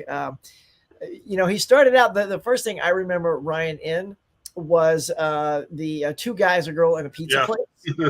Yeah. Yeah, so a lot of his earlier comedy stuff, the Van Wilder, National Lampoon's Van Wilder, if anybody's seen that. When it came out. And then one of the earliest things I remember him from was Blade Trinity. Mm-hmm. Yeah. Right? That's where he showed off those sword skills for the first time, which came into play when he did the horrible Wolverine movie. So we'll talk about that. That will not be something I highlight on here. He took care of it on his own. So yeah, and then something I just Ryan's got something very special. He's got a secret sauce about him because he's not just great with action, but he's super funny. And something I just have to show off is probably one of my top 5 comedies of all time is The Proposal. If you guys have not seen The Proposal, I picked this up when the beloved Betty White passed away. I had never seen this film. It sort of escaped me. It's directed by Ann Fletcher, who did a phenomenal job with this. But their chemistry in this movie is outstanding. The comedic timing is pitch perfect. The jokes are, laugh out loud funny. I was bawling. I'm like, this movie is so funny. So if I can promote and encourage a movie outside the genre with an actor from the superhero genre, it is The Proposal. It's just so good. And it's one of, I think, Sandra Bullock's best performances comedically as well. And then most recently, of course, here you go, little Free Guy. Free Guy is unbelievably entertaining. This is the first film that my entire family, my wife and daughter, when COVID hit and took our cinemas away from us, y'all, was just total drag. It took a lot to get people back in the theater, to trust, to make sure it's safe and okay to go back. And there wasn't a lot of things for me willing to sort of take that gamble right away. And then enough time had gone by, and it ended up being Free Guy. And the whole time I'm watching it, I was just so entertained. right? Just That's a massively super fun movie. I love it. Yeah. entertained. And I just couldn't wait to own this. And I love this slip on here, a little crispy slip, y'all, with the little raised stuff. And I'm not a big slip guy, but something about this movie is I just wanted to have that in all of its goodness. But Ryan is just super talented. Now he owns Boost Mobile, right? Isn't it Boost Mobile? Is one of those mobile companies. Cricket. Is it Cricket? Mint Mint. Mobile. It's No, Mint. Boost. Mint Oh. Mobile. Mint. Mint. There it is. Oh, there we go. Yeah. I know Boost. because they have it. I actually think I thought he sold Mint though. He does own a soccer team though. Oh, I know, right? Yeah. I mean, I guess when you're chock full of cash and you're bored to death, I'm like, I'm tired of movies. Let's go. I want to buy sports now. And then the sports, they end up winning. It's a total Ted Lasso thing. Yeah. So good. So yeah, I just love Ryan Reynolds. I think his timing is perfect. And my fear is we're talking about, we started talking about Marvel earlier, and that they don't take chances unless it's something like, Werewolf by Night, which is only a 1 hour movie. Well, we're getting a third Deadpool. So all we can do is put our hands together and pray that Yeah. Ryan and the team doing it keep it feeling like Deadpool, because if Disney starts screwing with it like they did, the French Connection, y'all, and trashing what we like about it, I feel it's going to feel very disconnected. I know you're putting in Wolverine, you're doing a greatest hits. Here we go. This Wolverine is going to be the one that brings in, I don't know who else, but a bunch of X-Men. I know Wolverine at least. Presumably. Yeah. I mean, is it confirmed? Like Jackman's in it? Oh yeah, he's in it. Yeah. Jackman's 100% confirmed, and then it's heavily rumored that Halle Berry, Storm, Halle Berry, yeah, 'cause the Jean picture she Grey, had and formerly. Marsden, Cyclops. So I like to see more Marsden. Well, Marsden needs a he got redo. screwed That over. X-Men 3, when Jean Grey just toasted him, I'm like, no. That was I thought that was dumb. So What's funny with Deadpool though is that is literally like the one franchise that they could PG-13ify, and Deadpool can just acknowledge and make fun of that. that's in the true. movie. But yeah, they're keeping it rated R. The thing is, like, they don't have to take a risk with Deadpool 3 because it's already made $2 billion. And look, It's like they can do whatever the hell they want. Look, They make and the can I third tell you- movie and it'll make a buttload of money. So there's no risk there. yeah. for them. And the R-rated never kept kids away. I swear to God, when my daughter was going to elementary school, 5th grade, she's telling me, "Oh, everybody's watching Deadpool." I'm like, "Excuse me?" that's what I think Disney is worried about, though. Yeah, that they're like, kids everyone's will saying, like, he's like humping stuff and telling sex jokes. I'm like, oh my God. I wonder, does that go on to Disney Plus then? Like when it eventually, because there is no R-rated Probably going to content. Hulu or whatever there. They were supposed to make a little channel button, you know what I mean, that to put R-rated. And they have a wall now, right, where it's like adult parental controls on there. Have they done? Well, I they have believe the so, yeah. controls, but what are they controlling? There's nothing. I know overseas they have Well, a like thing that's called unlock the more adult content, because they were doing that with like the Daredevil seasons, right? I think that's behind that wall. Well, maybe, yeah. I haven't even tried Mhm. because I know. Are they actually on they there have now? R, I haven't I think looked it at is. version of it. Yeah, because I feel like I had to log in and like say, "Am I adult? What's the birth year?" And I feel like I did something like that. I should check. I haven't farted around with it in a while. But yeah, I almost forgot before we go on to Derek too. I should have showed this earlier. I forgot about that. no, nice. Oh yeah. Remember, I got that signed by Sam, so I should have showed that. Oh, that's right. Yeah, when you saw him, that's awesome. The teaser poster. Let's have the Green Goblin poster, which I still had there. There's his signature. Woo. But he does not sign anything with the Twin Towers. Yeah, I know. Which, Yeah. That's respectable. But what's funny is they were checking everything, and I told the woman, I'm like, "This is Spider-Man 2. There's no Twin Towers." She's still like looking hard for the Twin Towers. Like, no, that was the first Spider-Man that had it. Spider-Man You're 2. like, they weren't there anymore, lady. They were gone. They weren't there. All right, now on to Derek. Right. Yeah. This was hard because once again I'm not picking a Hulk thing because I'm going to talk about Hulk and show Hulk things. And once again we've had so many Hulks and none of them have been up to snuff for me. Even though I love Mark Ruffalo as an actor and he's my favorite of all of them, he never got his own real Hulk, and for that reason I can't pick him. So I am doing another actor since I did a director sort of with Mr. Raimi. I try to find someone who's done more than one comic book movie, which there has been plenty. Like Huck did, Ryan Reynolds. I thought about doing Josh Brolin because he was Thanos and Cable, and he's amazing. And then I had an epiphany, and it was like, who has been the most comic book characters? Because I have one who has been a Spider-Man. He's been a vigilante. He's been a flaming motorcycle rider from hell. And he was almost our Superman, Mr. Nicolas Cage. Yeah. So I have Ghost Rider, which is terrible, but it's a fun kind of terrible. I still haven't had the bravery to watch part 2 yet. Enter the Spider-Verse, where he is Spider Noir, and he is amazing in it. And I can't wait to see him even more so in the third part. Sorry if that spoils things, but he's gonna come back. He's not dead. And then he's amazing in Kick-Ass, and he's Big Daddy, right? Is that the character name? It's been a while since I watched it, but yeah, this birthed my theory of the Nicolas Cage ratio, where once every 7 years or so, he comes along with a performance so brilliant, it's undeniable, and that was this movie. And then, like I mentioned, he was our Superman we never got for what was it, The Death of Superman or whatever they're going to do, that Kevin Smith wrote, and it was going to have him fighting a giant spider for no reason at the end of it. It's a really weird story. You should look into it. And yeah, look up pictures. If you didn't know Nicolas Cage was going to be Superman, they were in pre-production. There's pictures of him in a suit. There's a documentary about it all. Go look into it. And he loves Superman. That's the part he always wanted to play. One of his sons is even named Kal-El, if I'm not mistaken. So I thought I'd go with the fun, always fun and fantastic Nicolas Cage. Yeah, that documentary is great. I'm trying to remember the name. Was it The Death of Superman? Yeah, Death of. I was looking. I have it back here somewhere. Yeah, I still need to watch that Very documentary. I good. remember it came out. I was like, oh, I can see that. I Actually, love the production photos. I met the director during some night out or something. He was like talking about it.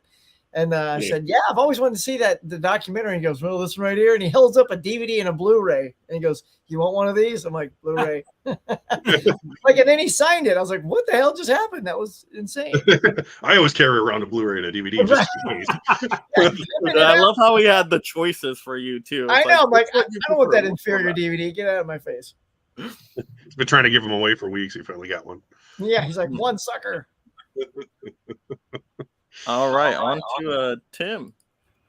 All right, so I am gonna go with Chris Evans.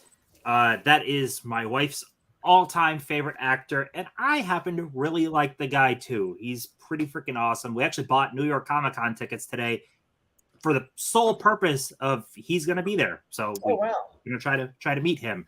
But I pulled a bunch of his movies. We have like almost all of his stuff, but I just stopped pulling at a certain point. But with Chris Evans, like you could get like thrillery action stuff with I freaking love Cellular. Cellular is a blast. He was in Street King. So you get that type of movie with him. You can get some like whodunit fun, which he is so freaking good in Knives Out. How about some more comic book with Scott Pilgrim? And comic book wise, he was also in Fantastic Four because those were great movies. Kind of, not really. I liked him. He was great. He was the best part. Yeah, he was good. He's great. Some rom-com with What's Your Number? Very fun movie. I forgot that movie existed. You can go with some sci-fi and dystopian type with Snowpiercer and Sunshine. They're both so good. Snowpiercer is amazing. Sunshine, I have to rewatch. Derek actually brought this one up. So yeah, I need to rewatch that. And we go with some drama with I loved Gifted. Thought Gifted was fantastic. He had a mini series Defending Jacob. This was also fantastic, and it leaves you with a very like kind of not sour taste, but it leaves you with questions, which I like. It made you think, so I like that one. And no one knows this movie freaking exists, and I thought this was a great drama. Like no one talks about this. No one even knows this really exists or that it's in his filmography. But yeah, I like the range of Chris Evans. I even back in what the heck was it, however many years ago, I saw there was a play on Broadway called Lobby Hero with him and Michael Cera, and it only ran for a few months. We were there opening night, and opening night also had Edgar Wright in the crowd. That's cool. Oh, cool. So yes, we are big Chris Evans fans in this household. He is awesome. So that's mentioning all that stuff. Other than the fact that yes, he was Captain America. I do feel once he took the role of Captain America, his filmography is basically just MCU for a good chunk of it, which is kind of a bummer. But yeah, he has a lot of range. I like him a lot. Maybe that's Great why he choice. didn't want to do Captain anymore, because like he wants to get back to doing more films like that, you know? Yeah, which I'm all for. Because like I said, if you look at his IMDb, once he starts being Captain America, it's mostly MCU. Yeah. It's a commitment. Yeah. It's like a 6-picture deal or something, at least he has with him. Yeah, I think a lot of actors have said that before too, about when you go with Marvel, you're signing on for so many movies 10 that years. it prevents them from doing other projects. So Yeah. He's always at least one thing every year or so, it seems like. Other than that. And I got my extra Captain America figures just for you. Oh, no. I used to have one. One of from those. the movie and one from 1994 when I was a kid. I had that one. Little- Here's Little the Chris Evans there's bust. the Superman, by the way, Oh, nice. for you. oh, nice. Let me zoom in on that, Huck. That looks cool. So there it is. Oh, that's awesome. Yeah, someone in the comments mentioned, was it Caveman? Yeah. Kevin Smith did a show recently where he did a script reading of his screenplay for that at his theater. I'm like, oh, that'd been fun to go see. That's so great. You're going to see Chris Evans get some autograph. What are you going to get signed? Something not Captain America? Oh, definitely not Captain America. Yeah. Most definitely not. That's right. I'm leaning Snowpiercer, but we also might go for Cellular, as weird as that might sound for people. I really like Cellular. That was an early date for my wife and I that came out in 2004. We might go Cellular. That's funny. And people will be like, why'd you spend that much money to meet him and get him on freaking Cellular? But I also think who else in the line is going to have something for Cellular? Right. No. He's great though. I love Chris Evans. Yeah, Sunshine's a movie that made me actually really like him, even though I've seen him in a handful of things and liked him before. But I was like, oh, he can actually act. He's not just kind of funny. He has a lot of range, but it's just everyone just thinks of him as Cap because that's literally over a decade of his career. Yeah, which he's fantastic as, at least. So that helps. And see, Tim, when you get that sign, no one's going to want to steal it. So it's the perfect Yeah, thing. exactly. To so it's No like, one's gonna do that. Chris Evans, what is this bull? Now pass. Kid says not another teen movie. Yeah. Yes. Oh, that is so That'd funny. be Very hilarious. funny. You can do a And- perfect score and get Scarlett perfect Johansson's score. signature on it too.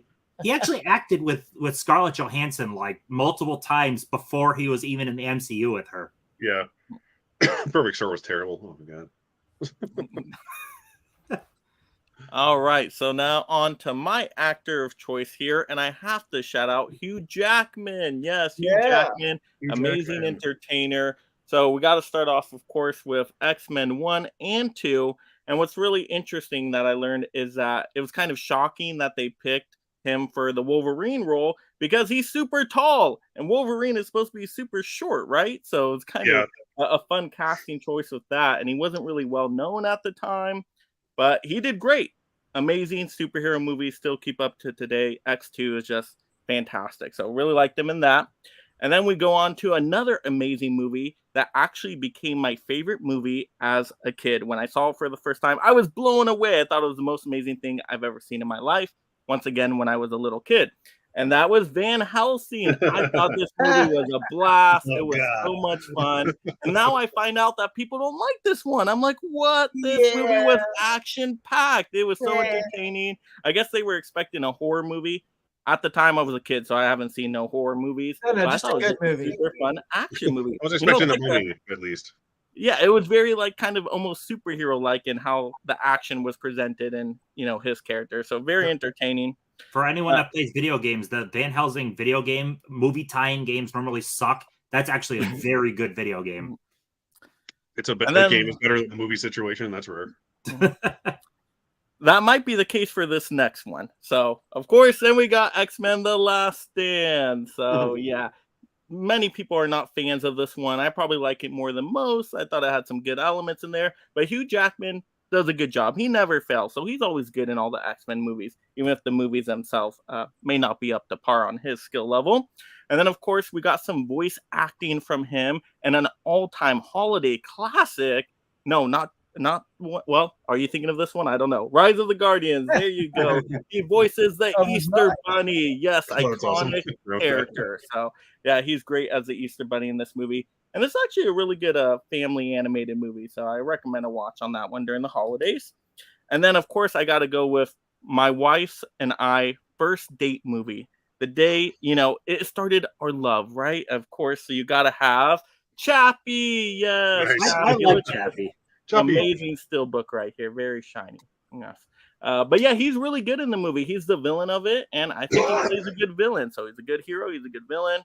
So I'm actually pretty entertained by this movie. I know people don't like it. I thought it was pretty good. And then, of course, we got, he comes back as Wolverine in Logan. I know, Tim, you're a big fan of Logan. Everybody seems to love Logan out there. I will say it's not my favorite movie of all time because, it does go Western genre, and that's not really my go-to genre.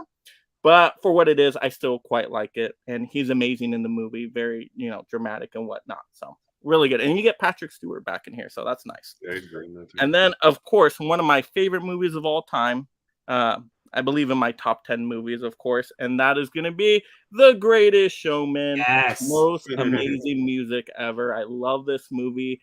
Like, right when I first saw this movie, I rented it. I saw it 3 times in that weekend, like in a matter of 2 days. I just had to keep watching it over and over again. But he's so good in the movie, and this movie just showed me that Hugh Jackman is the best, well-rounded entertainer of all time. He can do it all, not just act. He can sing, he can dance, he can do stage performances. I mean, he can do it all, and The Greatest Showman just shows that. So I really love that one. Very, very good. And then, funny enough, I'm going to pull a title that Huck pulled. A lot of people don't know that Hugh Jackman is in this one, but he is a voice here. And Free Guy, he is the voice of the masked character in the alley when he's talking to Molotov Cocktail Girl, giving her the information she needs. So really quick, small cameo voice role. But yeah, he's in it. So that's pretty cool because, him and Ryan Reynolds kind of have like a pair thing going on. We know that he's going to be in Deadpool 3 with Ryan Reynolds. So very excited for that one. Hopefully it goes well, but I think it will. I mean, Deadpool movies have not missed yet. And you add Hugh Jackman. I mean, you can't really go wrong with that talent there, but there we go. Mike, have you seen Bad Education? Oh, very good. Yeah, I didn't have that one on physical. Bad Education is excellent. Some other movies, Prisoners, very, very good. I love Prisoners. He's done so many good movies. Yeah, I was looking through Rob, he's great in that. And yeah, actually, there's so much good stuff for all those guys. I was even going to mention for Huck, I forgot Buried for Ryan Reynolds. Oh yeah, that's great. That's very claustrophobic for me though. Those are hard to. Yeah, I liked. Yeah, it was very claustrophobic, but I liked seeing a different side of like Ryan Reynolds because it's so serious. Because sometimes Ryan Reynolds comes across to me like he's just playing Ryan Reynolds. Yeah, he's gotten to that Ryan. Yeah, that's why it is good to see him play something. Yeah, it's nice to see him off character. Yeah. My wife and I went and saw Hugh Jackman when he did his live tour. Must have been like 4 years ago or so. And yeah, he's amazing. Like he just did like I'm Hugh Jackman, the show. That's basically all it was. And he like did all the stuff he won his Tony Award for. He made Wolverine references. They sang Greatest Showman music. They showed clips of him like on Broadway or when he was Gaston in the Beauty of the Beast musical, like when he was super young. But yeah, it was an amazing show. Yeah, the first thing he said was like, if you know me from the X-Men movies, you're in for a long night. Yeah, it was an awesome show. Oh yeah, Kidman said Swordfish. I freaking love Swordfish. Yeah. I love Swordfish. That's so in 2000s. He was in The Prestige as well, so another good one. Yep. Yeah, he's been in so many good movies. A great variety there. All right, well, let's go and play another collector's video that was sent in. Yeah. Yeah. Who could it be? How's it going, everybody? I'm Steve Ninja from Excelsior Movie Reviews. So I was really excited when Mega Mike the Movie Man invited me to do like a segment on the Collectors Club. So in this room, I have all my Star Wars toys laid out. These are from Kenner back in the 90s during the special editions. Hope he doesn't leave those like that. Toys, but these are the Collection 2 green packaging. I also have and kind of show you an overview here. Oh my gosh! Oh, I got the orange packaging. A little figure like holder. I've got a Darth Vader case. This is from the 90s. C-3PO. We got 2 Darth Vaders. I used to have that Vader head. Luke, Obi-Wan Kenobi. Got a lot of vehicles, you know, like the Millennium Falcon and the Land Speeder, the TIE Fighter. I've got the, the X-Wing fighter. I've got the Snow Speeder, and you can see the AT-ST. So I'm also a big fan of the band Kiss. This is from Kiss Alive. Kiss figures. Gene Simmons, Paul Stanley, Peter Criss, Ace Frehley. We've got like 2 lines of Psycho Circus, which is like the big comeback album they did in the late 90s. And I've got that. I've got actually 2 lines from Psycho Circus here. I also have this line. You can see where they have each member has the letter from the band's name. You can see Gene Simmons has a K, you know, the I, 2 S's there. And also I have from Kiss Online. I have this line. It has Eric Carr. He was like the 5th member of Kiss. He was like a drummer, passed away in like 1991, but he's there. And I've got, so these are really cool. These are from McFarlane Toys. I love McFarlane Toys. This is really cool. Yeah. Replicas here of the band. I was lucky to see Kiss live. If I had vinyl, I'm mostly a CD collector, but I do have some new vinyl and some vinyl that I've had since I was a kid. But so Sgt. Pepper's from the Beatles, Abbey Road, King Crimson, Steve Martin, Fragile from Yes, the band Yes, Led Zeppelin, Aerosmith. Grease, I've loved the soundtrack. When I was a kid, I love the movie Grease, and I love the soundtrack since I was back in the 80s, you know, 2001, you know, Jimi Hendrix, Kiss Alive. It's a great album! Night Ranger, Iron Maiden, Led Zeppelin. Yeah. We've got this from Pink Floyd, The Wall, Aerosmith, Staying Alive. This is a sequel to Saturday Night Fever. Not a great movie, but I actually do like the soundtrack. Grease 2, love the soundtrack. I love Grease 2. I think it's an underrated movie. We've got the Eagles. She's a cool Breaking, ride. love this when I was a kid. I haven't seen that movie in years, but Ozzy Osbourne, AC/DC, Cheech and Chong, greatest hit. Nice. I was listening to that when I was a kid, you know. Rat. I've got Kiss, Creatures of the Night, The Graduate soundtrack, and I've got Led Zeppelin too. Nice. Awesome. So what do y'all think of those? I remember those Kiss figures. They were selling those when I used to buy all my Movie Maniacs figures. I used to see them all at the same time. I love that. I saw Kiss in concert like 2 weeks before the world ended, before COVID. It was great. And the Kiss characters do appear in comic books, correct? From what I remember. They do. There you go. After the fact, obviously, and not only that, they appear regularly on Scooby Doo. Right? Ruby Roo. All right, so we're going to head into our next segment here.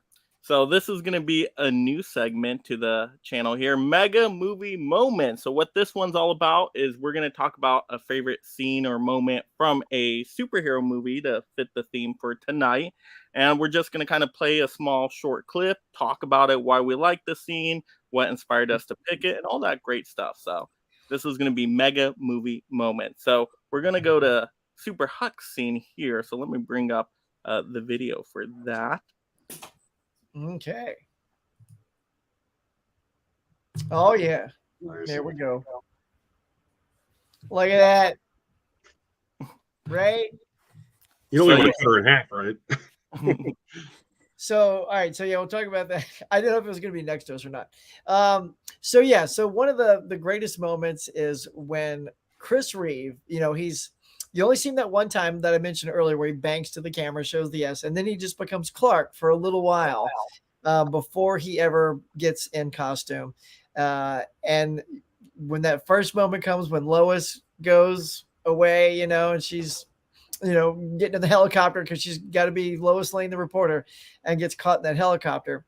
Clark is making his way down on the ground, and the helicopter is already in peril. It's already caught on the side of the roof. She's dangling, hanging from the thing, just screaming, help! And like, again, Donner brilliantly adds in a little comedy, almost like that little Marvel tint of comedy. He looks at the phone booth, and it's not a full-size phone booth anymore. It's just a half phone booth, and he, you know, like Chris eyeballs it up and down because, you know, it's the classic Superman changes in a phone booth moment. I'm like, oh, that was awesome. Right?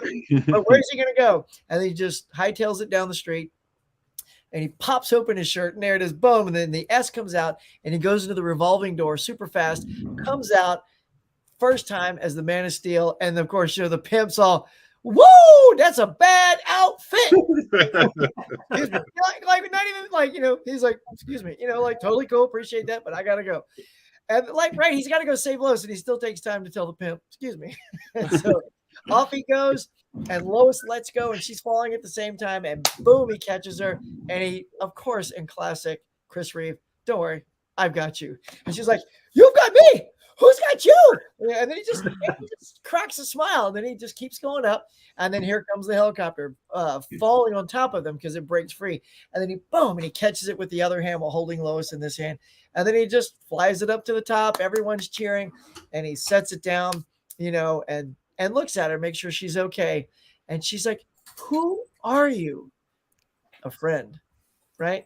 And then he flies away. By the way, in the original movie, he just takes off, and there's no sound effect. And that is one thing I don't like about the remix, is when he takes off, now there's a like sound, Yeah.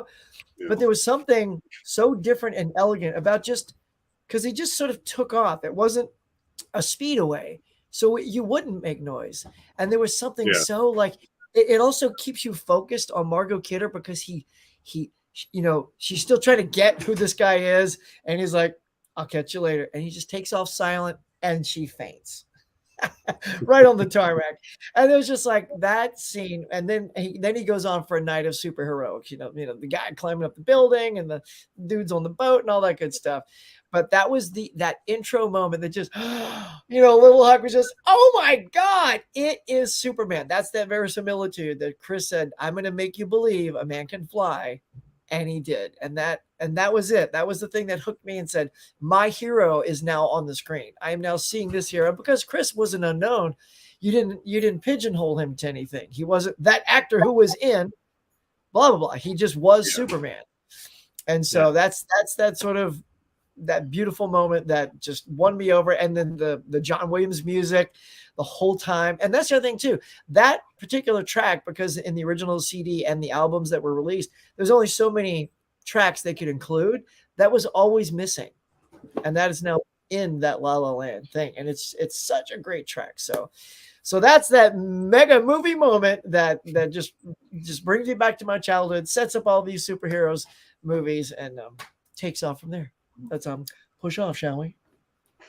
Yeah, you described that scene perfectly, Huck. I mean, you know it backwards and forward. You're giving us lines of dialogue. He's actually watching it off screen in real time. Yeah. Play it back. I was nailing it. I sounded just like him too. I could lip sync it. Yeah, that's a terrific.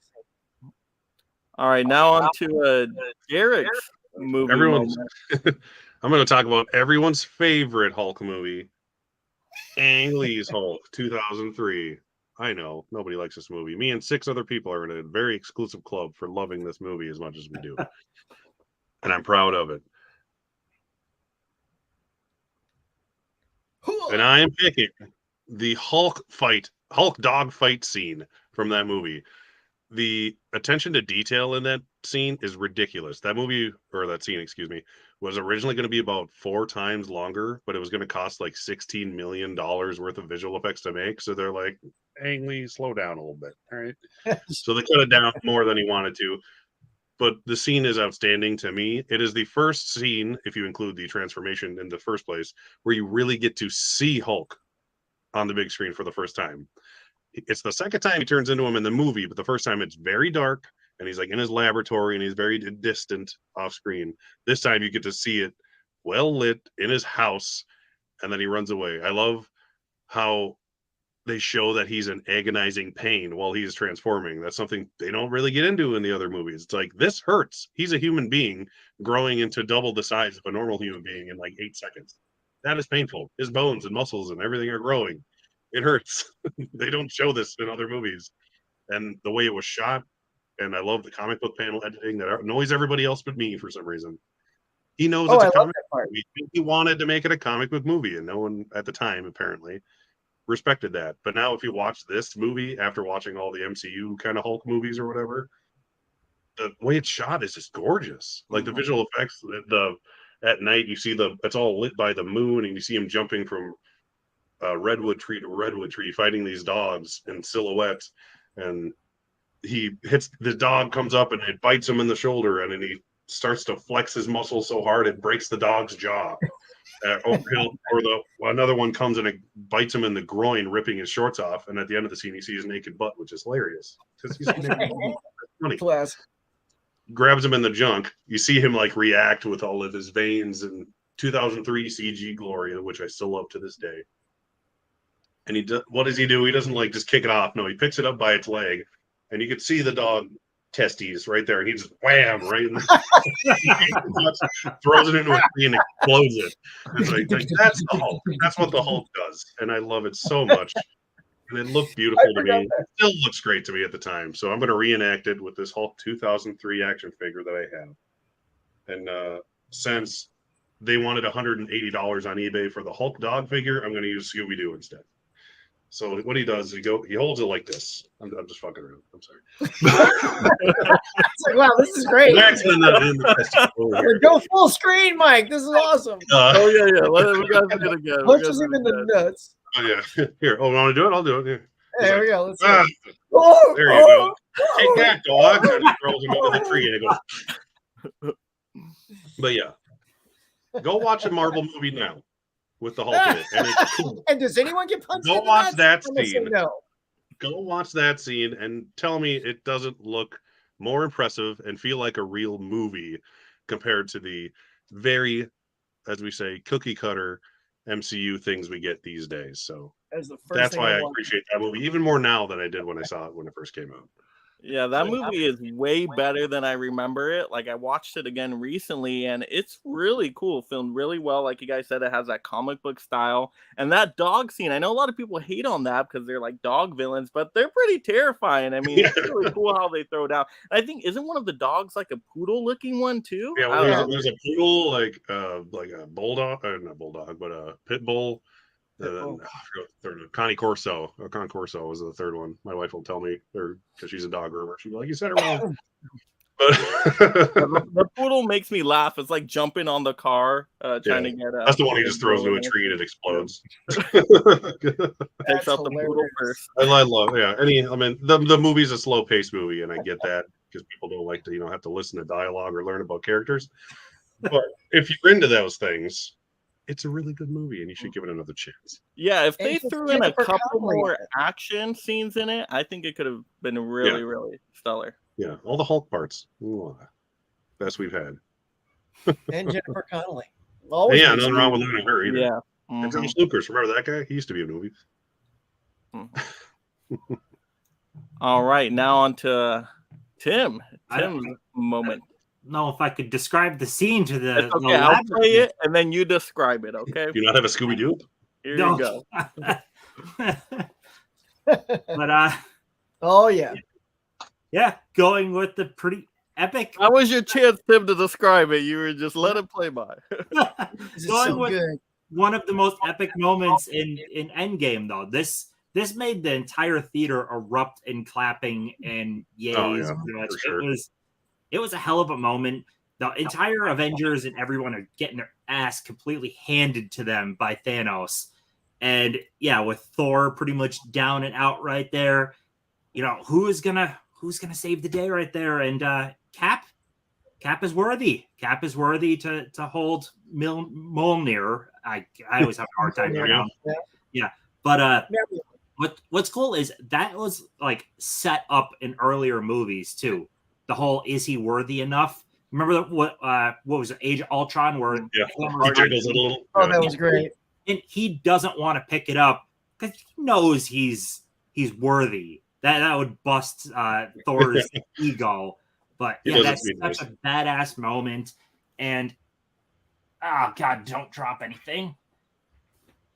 So this is let me go full screen on that sucker. I love that thing. It's so good. This is a 1/4 scale statue by Iron Studios of pretty much recreating the iconic moment. You have the broken shield pieces down there on the base. He's holding his broken shield. And Mjolnir right there. He's battle damaged. He's got the blood on his face. But he's ready to try to kick some Thanos ass. So yeah, this thing's heavy as hell too. I gotta put this down. Please don't break that. Like 20 pounds. We're all like nervous. The details on that thing is gorgeous, though. So That's intricate. amazing. I mean, it should be. It It was like beautiful. $850, so it should Oh be. my gosh, yeah. Oh, Yeah, they're not cheap. Put those that one things. in a case or something. Like, wow. It normally sits right down there. oh wow, that That's was so amazing. cool looking. Wow. But yeah, that's a badass moment in the movie. Probably one of the most crowd pleasing moments of Endgame. That was spoiled for me before I got in because like everyone was jumping on. Really? Yeah, I mean that's social media these days. The very first people to see things, they have to talk about it immediately. They have to.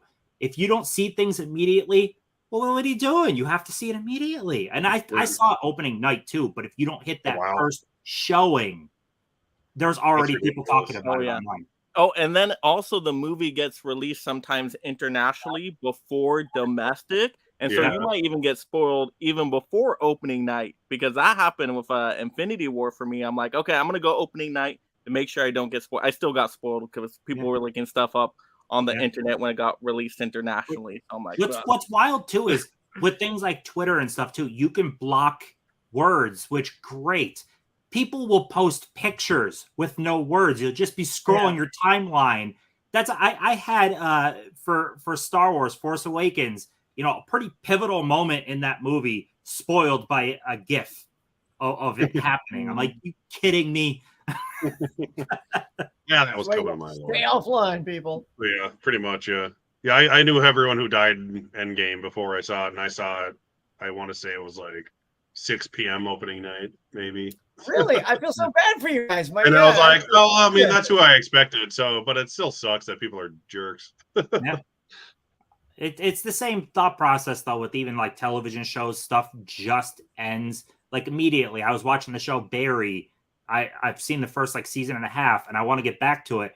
I already know how Barry ends because literally the night Barry ended, people were talking about the ending. Are you serious? Which is like you can do that just like with other people in like a group who know you watch the show. It's like, I don't know, because people who don't watch it, nobody cares what you think in the first place. It's like there's two groups of people: people who watch it with you that you can talk to, and people who don't care. It's like, why ruin it for those people? Yep. All right, now on to my movie moment here, and mine actually involves the Hulk as well. So got some more Hulk love for you all. And when I first saw this in The Avengers, I laughed hysterically. You know what I'm talking about. Look at this. Smash, smash, smash. He just keeps going, and it's like puny God, and he walks away. Yeah, that was a great Loki's scene. Like, I will not take this from you. I am a god. He's like, well, puny God.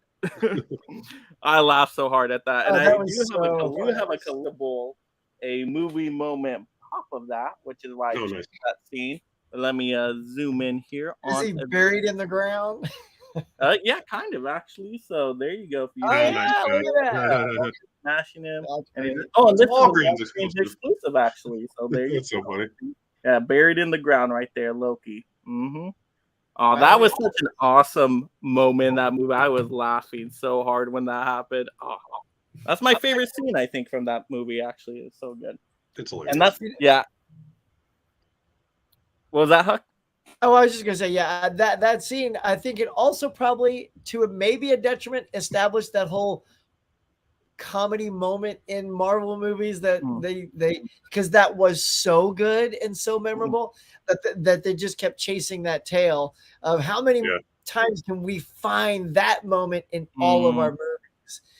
But yeah, that was so good. I think between that and for me, it's the one where they're circling all 6 heroes and the camera just Iron Man comes in and lands and Hulk slides in the shot and it just goes and then Black Widow's loading.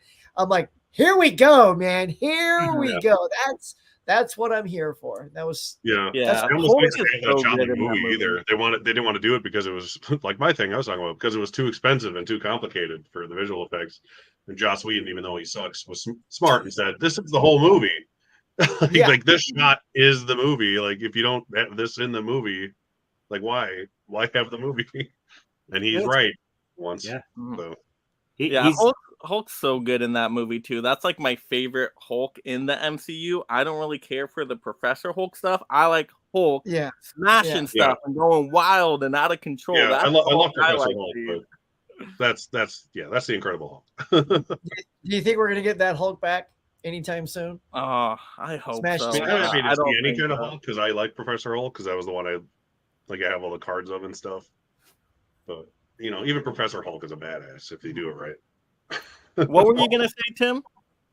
I was just gonna say I was super pumped for Avengers because of Joss Whedon attached to it. I was a Joss Whedon fanboy. Buffy the Vampire Slayer, right? Oh, yeah, but he like Derek said, he sucks. He's apparently he sucks now. Yeah, so that's a bummer. But you know what? That's another one of those you have to disconnect the person from the art, because you can't take away the fact that Avengers is a really great movie and it's well done. He's an asshole, but it's very well done. Yeah, and it's got incredible moments that are just so emblematic of Marvel. And Loki was such a great villain. So good. That's a good great villain for that first movie. I think it's better. I think too, which is rare for a villain to get better after their movie when they're the villain. Yeah. Okay. And look, and he even mimicked that shot. So you have that circular shot, right, in the first one, and then in Age of Ultron, he's got that splash page shot where they're all coming in the snow, and then he just goes, Hulk, and it goes slow motion. Hulk's in the front, and Captain's coming off the bike, and it's a comic book page come to life. So yeah, it's a bummer who he became, but those shots look great. Yeah, he knows what he's doing some of the time. So Tim, does it stop you from watching Buffy still? Do you change your mind on loving Buffy? No, I still love Buffy, but it sucks knowing he treated Sarah Michelle Gellar pretty good, but it was more so some of the Charisma Carpenter, he treated her horribly. So especially watching some of Angel, knowing that she's good on screen, but her time off screen, he treated her like trash. Yeah, sad. Yeah. All right, well, to cheer everybody up, are you guys ready for the last collecting video sent in? All right, I'm super excited to show you guys this one. When I saw this, I'm like, this is the most brilliant thing I've ever seen in my life. It's that good. So let's check it out. All right, who can it be? I'll feel bad. On this episode of Collectors Club Cribs, the 4K lowdown. Look at this. Look at this well-produced video. Knocks to himself. Oh, hey, guys. Thanks for coming to my place. Let me show you the house. Come on in. Thanks, buddy. All right, so this is my house. Thanks for having me on Collectors Club. I really appreciate it. But let me have you guys go in first so you can see what's going on.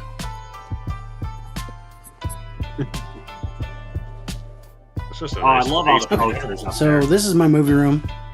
God, all my stuff here, but I want to show you some of the other things I collect. Namely, I collect movie posters. I have 25 movie posters on this level of the house. Unbelievable. Babe, are you watching this? My wife watching? I want a room.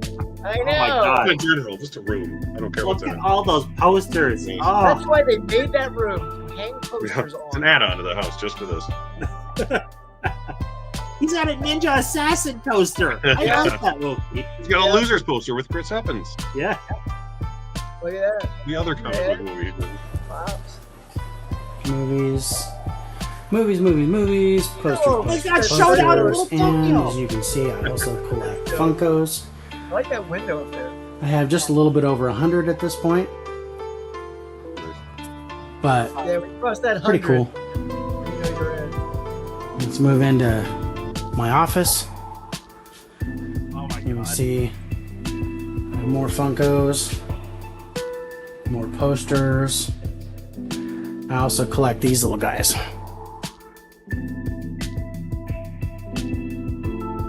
So, take a look at those. We're trying to squint and look at him because I can't see. Yeah, no, I'm like really focused. I'm more just jealous of the layout of the house in general than the stuff. I know, right? Yeah, So I also collect these little guys. These are called HeroClix. oh, yeah, I You used can to actually have play a game with them. You can see little dial, like magic cards. turn them when they get hit. I have about 2,000 of these guys, but they are in storage. Well, guys, that was it. Thank you so much for having me, and thanks for coming into my home. I really appreciate it. There's some other things that I collect, but they're all in storage right now. Like, I collect Magic the Gathering, I collect comic books, other figurines, things like that. But maybe I'll get to show those next time. Until then, you can leave now. Awesome. Get out of here. Go hit your way out. Well done. Posters, well man. done. I love your. You guys like that one right there? Take it back to the Cribs days. Way to go, Mr. Lowdown. Your wife's comment's the best hug. That was awesome. Oh, we got to see Friends of our that house. comment. Wow. I think the room is a. I know, Becky. I just want that room. Like, I don't care. about the I'm just saying for one small room, and like 4 of those rooms could fit in that room. Oh my god! So Yeah, that incredible. was an That amazing great. size room. All my house is just a bunch of small rooms. That's all Yeah. it is. Damn mid-century modern folks with their cool houses. My house is over 100 years old. Yeah. You look like You can tell isn't there's that room small a rooms fairly with good the old sized houses. room? Mine? Yeah. I mean, no, I fit a lot into it. It's not really that big. It's Like really. 12 by 12, maybe 10 by 10. That's I'd something. have to Yeah. measure it. It's literally the biggest room in the house, and it doesn't feel that big. But I Yeah. have to measure it. You get too much stuff in it. Yeah. Keep stuffing it. Keep stuffing it. Mine isn't even a room. It's like a cut-off version, like my basement. So whoever owned the house before me put the wall up in front of me to turn it into an apartment. So now it's a bonus 3rd bedroom, but it sucks because it's like a tiny room. Oh. It's kind of nice to have separation from the living room. Timbit, Yeah. how big is your area, Mike? Oh, mine's very small. This is a very small room, so. But I cram a lot of stuff into it. Yeah. I know how I've done it so far, but Right. yeah, that was awesome. I love how he put it together, crib style, and how he edited it. I mean, I was like, oh my, with the music too, and all the The graphics. camera crew and everything. Woo! I'm like, Lowdown went all out for this video, so I'm like, I had to save that one for the last because that was good. very impressive. Yeah, he killed it. That's nice. All right, so now we're moving on to our last segment here, which is going to be Flash Forward, which is where we look at upcoming movies coming out for the July month, and then we'll also talk about some superhero movies we're looking forward to or superhero TV projects as well. So let me go ahead and share my screen here. So let me present, and let's see how we do this. Okay, yes, share screen, and this one. All right. There we go. You guys can see it? Well, the first one done looks great. All right. So Nice. we got coming out Tuesday, July 4th, 2023. Anybody excited for any of these ones? War Horse 1, Sound of Freedom. I think I've heard of any of those. Once Upon a Time in Uganda. Bad Keep Girl going. Boogie. Yeah, no. No one for that one. Okay. Oh, there's Joyride. Yeah, Joyride looks like a blast. I'm definitely going to see that. Anybody an Insidious fan there? I don't know. Yeah. Which one are we on? Are we on like the 5th or 6th one now? That's the 4th one, isn't it? Like the fourth fourth actual one now? Insidious movie. Mm. I don't remember. I've only seen the I first like one. the first one. I don't know if I've run out to the theater, but I will not see Insidious or Joyride Theater, but I definitely will end up picking up both of those. We'll happily watch them Yeah. at some point. I will for sure see them in theaters, but I think I've only seen one Insidious movie. I think that was Skeleton Key. So, but I'm gonna get the first one. I am gonna watch the first one because James Wan Yeah, did first one's the pretty first good. one, right? Yeah, and James Wan is a producer for I think like all of them. yeah. I've only seen the first one. It's pretty decent. Then we got The Lesson, and we got The League, The Outlaws. Now this kind of just caught my attention. The YouTube effect. I don't know what it's about. Oh, funny. Says YouTube there, so it seems kind of interesting. Must be about us. Documentary. Oh wait, The, look who's is if that's the same Alex Winter from Bill and Ted. That's pretty cool. Oh, probably. Yeah, he does a lot of documentary stuff. Directs a lot of documentary stuff. Oh, well, there you go. Yeah, explores the ascension and acceleration of YouTube. Nice. That's kind of cool. Yeah, if that comes to my theater, I will for sure see it. I don't think it will, but it'll be cool. We got Amanda, Biosphere, Earth Mama. Yep, never heard of those. right, These are movies that come out. There we go.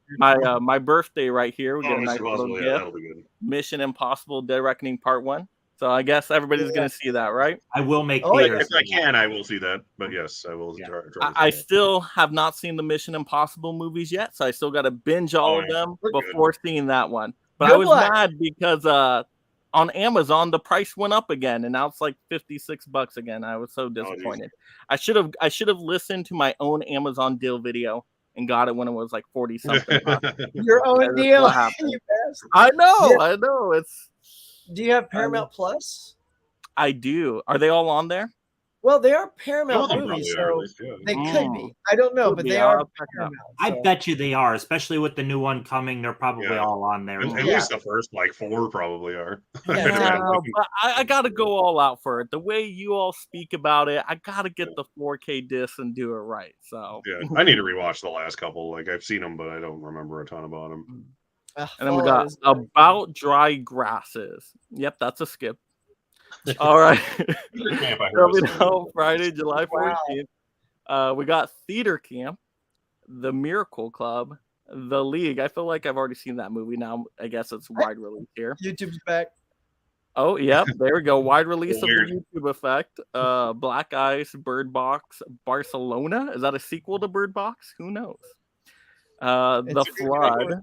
It's like those NCIS, NCIS New Orleans. NCIS. If it's a Netflix movie, they'll get anything they can out of it. Bird Box Final Cut. 2 Tickets to Greece, doesn't even have a poster. Quicksand. A Fire. Lakota Nation. There's a real movie, Oppenheimer. Oh, there we go. Yay. Hey, actually, they both look awesome. Very good weekend.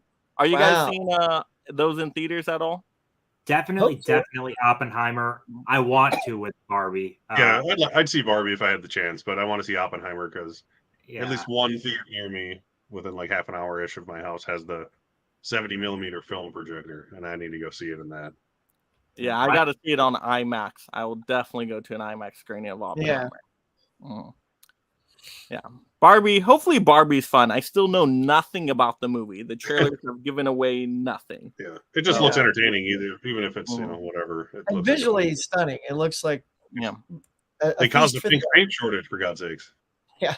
Oh yeah. Use like the most pink ever. And then The Island. I know you guys were talking about an Island movie, but I'm guessing this is not a different that one. This is a different one. Like 15 years ago. Yeah, that's a different one. Mother May I, The Clone Tyrone, Stephen Curry, Unrated, The Beanie Bubble, Cobweb, Naughty Knox. What the heck is movies that? or these, like, wow, this is a terrible month. There's like a handful of movies. On Halloween Eve. Why is that coming out in July? I don't understand. But anyway, let's move on. Coming out Tuesday, July 20th. Oh, actually, I am kind of excited. Justice League World. I'm guessing that's going out to HBO, right? Or Max, whatever it's called now. I like the DC animated stuff, so I'll check that out. Resident Evil Death Island. Guessing that's an animated one. Yeah, I saw the pictures of the Steelbook or whatever, right? Or it's at Best Buy, I think. Happiness for Beginners. Let's see, coming out July 20th. Yeah, there we go. Yes, a real movie again. But isn't that kind of weird though? It coming out in July? Is it still coming out? Wait, is this right? I feel like it moved to August. Is it July? Maybe it is. Yeah, it's the last week of July. That's so weird. Why is it not coming out in October? That way the Blu-ray and Disney Plus release can be in October. Oh, yeah. There you go. The Beast. And then Talk to Me. I've seen the trailer on that. That's the one that those YouTube people did, right? Have you guys seen that trailer? No? Oh, okay. No. It's like a A24 horror movie with the hand, and like somebody grabs the hand and then like talks to the dead and stuff. But yeah, it was done by first YouTube creators, and then they partnered with A24 and actually made a movie. So that's pretty awesome. I'm very curious about that one. Very curious. Miraculous Ladybug and Cat Noir, the movie. Interesting title, but probably won't see that one. Yeah. That's pretty much it. That's all the main stuff. It's a kid show, isn't it? Mr. Ladybug and Cat Noir. I think that's a kid's like animated show. Must be a movie about it. there's not a lot of good stuff now in July. I mean, there is some stuff I'm really excited for, but the rest of it, nah. Yeah, right. It's like I want to see Oppenheimer and Barbie, kind of. And it's so weird. Why is Oppenheimer and Barbie going that same weekend? I feel like there was a weekend in there, that beginning July weekend, that had nothing. Like I thought one of them was moving to. Besides film nerds, though, they're like polar opposite crowds. Right. Yeah, but I still think that first July weekend should have something. You know what? I would have moved Mission Impossible a weekend earlier so it gets more time in the IMAX theaters, because once Oppenheimer comes out, no more IMAX for Mission Impossible. If you want to see it in IMAX, you better get out week 1. But yeah, I just and then just real quick, what superhero projects are you guys excited for? I know me and Huck, we're going to be pre-gaming for the Flash movie, so that's coming up here next week. I already got my Screen X ticket, so I'm very excited for that movie. So I'll probably see that on Thursday if I can swing it with the kid. Oh, nice. And then Tim, are you seeing the Flash at all, or you gave up on that DC stuff? He's like, no. I have zero interest. I don't care about the DC movies at all, pretty much, but Flash looks interesting enough that I'll go see it. Plus, it's I don't know. Like I said, I don't. Michael Keaton, you know. Yeah. No, that's the thing. I don't get a kick off of the throne and so like, yeah, Keaton's in it, but I would rather just watch his other movies than like.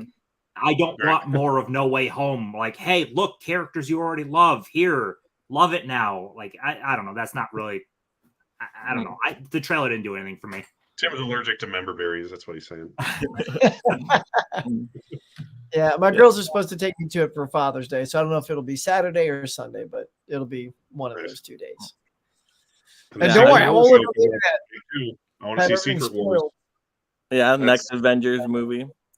Did that get delayed at all? Is that coming out? When is that coming out? Is that 2024? Avengers 5 or whatever you want to call it. Mm-hmm. I think there were 20. I think it was supposed to be 2024 and 25 because there was 2 of them. But between the writer's strike and the whole Jonathan Majors thing, who the hell is what we're going to do now? I feel like that one's going to get canceled at this point. I mean, unless they. I mean, they'll still do it. Yeah, they got the multiverse. You could be like, this is Kang now. He's a different actor. They should bring who played Rhodey in the first Iron Man. Bring him back to be Kang. That's that'd be a Terrence Howard. Yeah, get Terrence Howard to come back as Kang, just to give him a shot. Yeah, I mean, I'm excited for pretty much all the superhero movie projects. I know nobody cares about Aquaman 2, but I love the Aquaman 1, so I'm ready for more Jason Momoa action and apparently getting more Black Manta in the movie. I thought he was a great villain in that first Aquaman movie. So I'm excited for that. Oh yeah, he's in this. Yeah, and then the Marvels, I'm not really excited for. So I'm guessing if I'm not excited for it, probably no one else is excited for. Well, I am just because I want to see all of them. But other than that, I could care less. Like the trailer just looks okay. You know, it's like the 3 of them kind of bicker and fight. They do some training with each other, which is very Avengers-like. Remember the moment where they all sort of fight each other to make sure they're good? Yeah. So a little bit of that trope all over again. So yeah, but Aquaman looks good.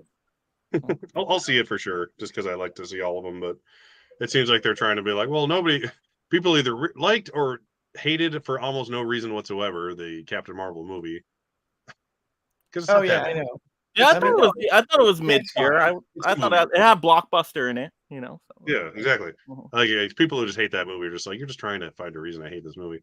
And then they got the other Captain Marvel in the WandaVision show, but that's a character that nobody cares about that much because it's from like the 80s and it wasn't really a big character. And then you get Miss Marvel, who was like an okay show, but a character everyone likes enough. So it's like, put them all together and see what happens. Yeah, the show I'm not that excited for. I mean, maybe Loki season 2, but I'm excited for Secret War just because it's a cool. Oh yeah, that is the Secret Invasion just because I like the Skrulls and it's a cool storyline. I feel like Secret Wars. Why is that not a movie? I feel like that should be. Well, no. It's Secret Invasion is going to be. Secret Invasion's no show. Secret Wars. Secret Wars is going to be a movie later down the line, 2027 or something. That was the second Avengers movie, wasn't it? It wasn't a Kang Dynasty and Secret Wars they were doing. Gotcha. Which is but Secret Invasion is a cool story, so it could be a show for sure. But yeah, and then Loki. I like Loki season 1. That's probably my favorite series out of all of them, except for maybe WandaVision, but that's just because that was so like weird and unique. See, that's one of those out of the box things. Yeah, WandaVision was so different and weird and cool. So cool. They were smart to make that their first show. Sitcom superheroes, you can't go wrong. I actually liked WandaVision, but because it was different. But again, I feel like they only try to be different with Disney Plus stuff. Yeah. Well, fair enough. And yeah. Well, it looks like Tim is getting tired on the superhero talk, so let's start kind of closing out things. We went 20 minutes past this time. Promote anything. I just don't feel like I have as much to offer on something like. That's okay, Tim. Close it out. What do you got to say to the people out there? Your final words. I have nothing to say other than thank you for being here. We're going to have another one of these next month. It'll be on Derek's channel. He'll have a theme. And yay, thanks for being here. All right. There you go. There we go. And let's go to Derek. Yeah. I think we decided our date for next month, but just in case things happen, I won't say what it is. It may or may not be on my channel. I don't know if we've decided yet, but it's a thing. But superhero related, I'll just go ahead and do my superhero movie tournament, which seems like it's been like a year and a half since my last one for some reason. But that'll be on the final Thursday of this month, which I want to say is the 29th, but I might be wrong. But I think it's the 29th of June. So yeah, 32 of the greatest superhero movies of all time will be battling in a tournament with 5 judges deciding which is the greatest superhero movie of all time. And yes, Morbius is one of them. Don't blame me. It was the Wheel of Fate. Other than that, yeah. Come back when we do our July show, and by then, hopefully, all our shirts get here. This is missing, Derek. Replace Morbius. It was on the Wheel of Fate, but Fate said Morbius. And over the hut. Tell you need to have that veto power. You are the boss. All right, first we'll just say pick up your merch. Got your Collectors Club t-shirts out there, all different designs. I think you can get them on right now Derek and Mike's channel. I'll be putting them on mine soon enough, but I have not yet. We're all here, man. Thanks for I'm just gonna keep pitching the Collectors Club. This is a lot of fun, guys. This has been fun pulling out this stuff, really touching some of the things that really mean a lot to us, showing off, the swag for these particular characters was a lot of fun. I'm looking forward to keep doing that, because it also helps us pull all the stuff out of our closets, right? And give it some love. Some of it's been like sitting in the dark too long. So I want to thank everybody that came and made videos tonight. You guys were fantastic. Well done. I appreciate that. And yeah, I think we got a really good thing planned for the next one. It's going to be a big deal, but you'll see there'll be more on that coming soon. And and sorry I can't be there for your superhero thing. I'm going to be on the high seas on that week. We're taking our summer trip. We're going on a cruise, first cruise since our wedding. So super excited. So I might be MIA for for content for about 2 weeks, but I'll be back. All right, and then for my channel, just real quickly, because I know we went a little bit over time here, superhero related stuff. I did do my Sunday morning show in the morning, of course, and we did talk about some amazing superhero news stories like Beyond the Spider-Verse and Superman Legacy and all that great stuff. So if you missed that one live, go ahead and catch the replay on that one. And then, of course, on Tuesday night, which is going to be 8 p.m. Pacific Standard Time, Flash pregame show. Once again, super excited for the movie. So we're going to be pre-gaming. Huck's going to be there. We're going to have an amazing panel. Last American Girl, which sent in a video today, will also be a part of that amazing panel.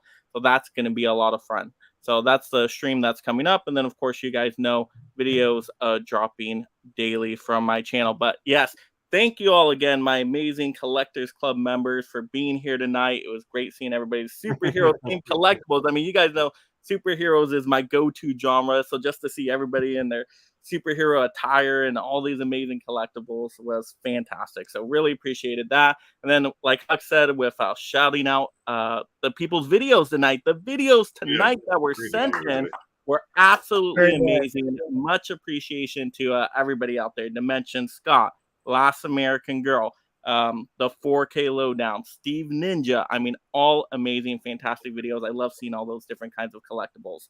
So yeah, thank you all. Thank you, audience. I know you guys were chatting up in the comments, so thank you all for that. Thank you for the amazing super chats tonight. And just, have a super night out there, of course. So have a great time, everybody. See you all later. Have a good one. Bye, guys. Play the super little video for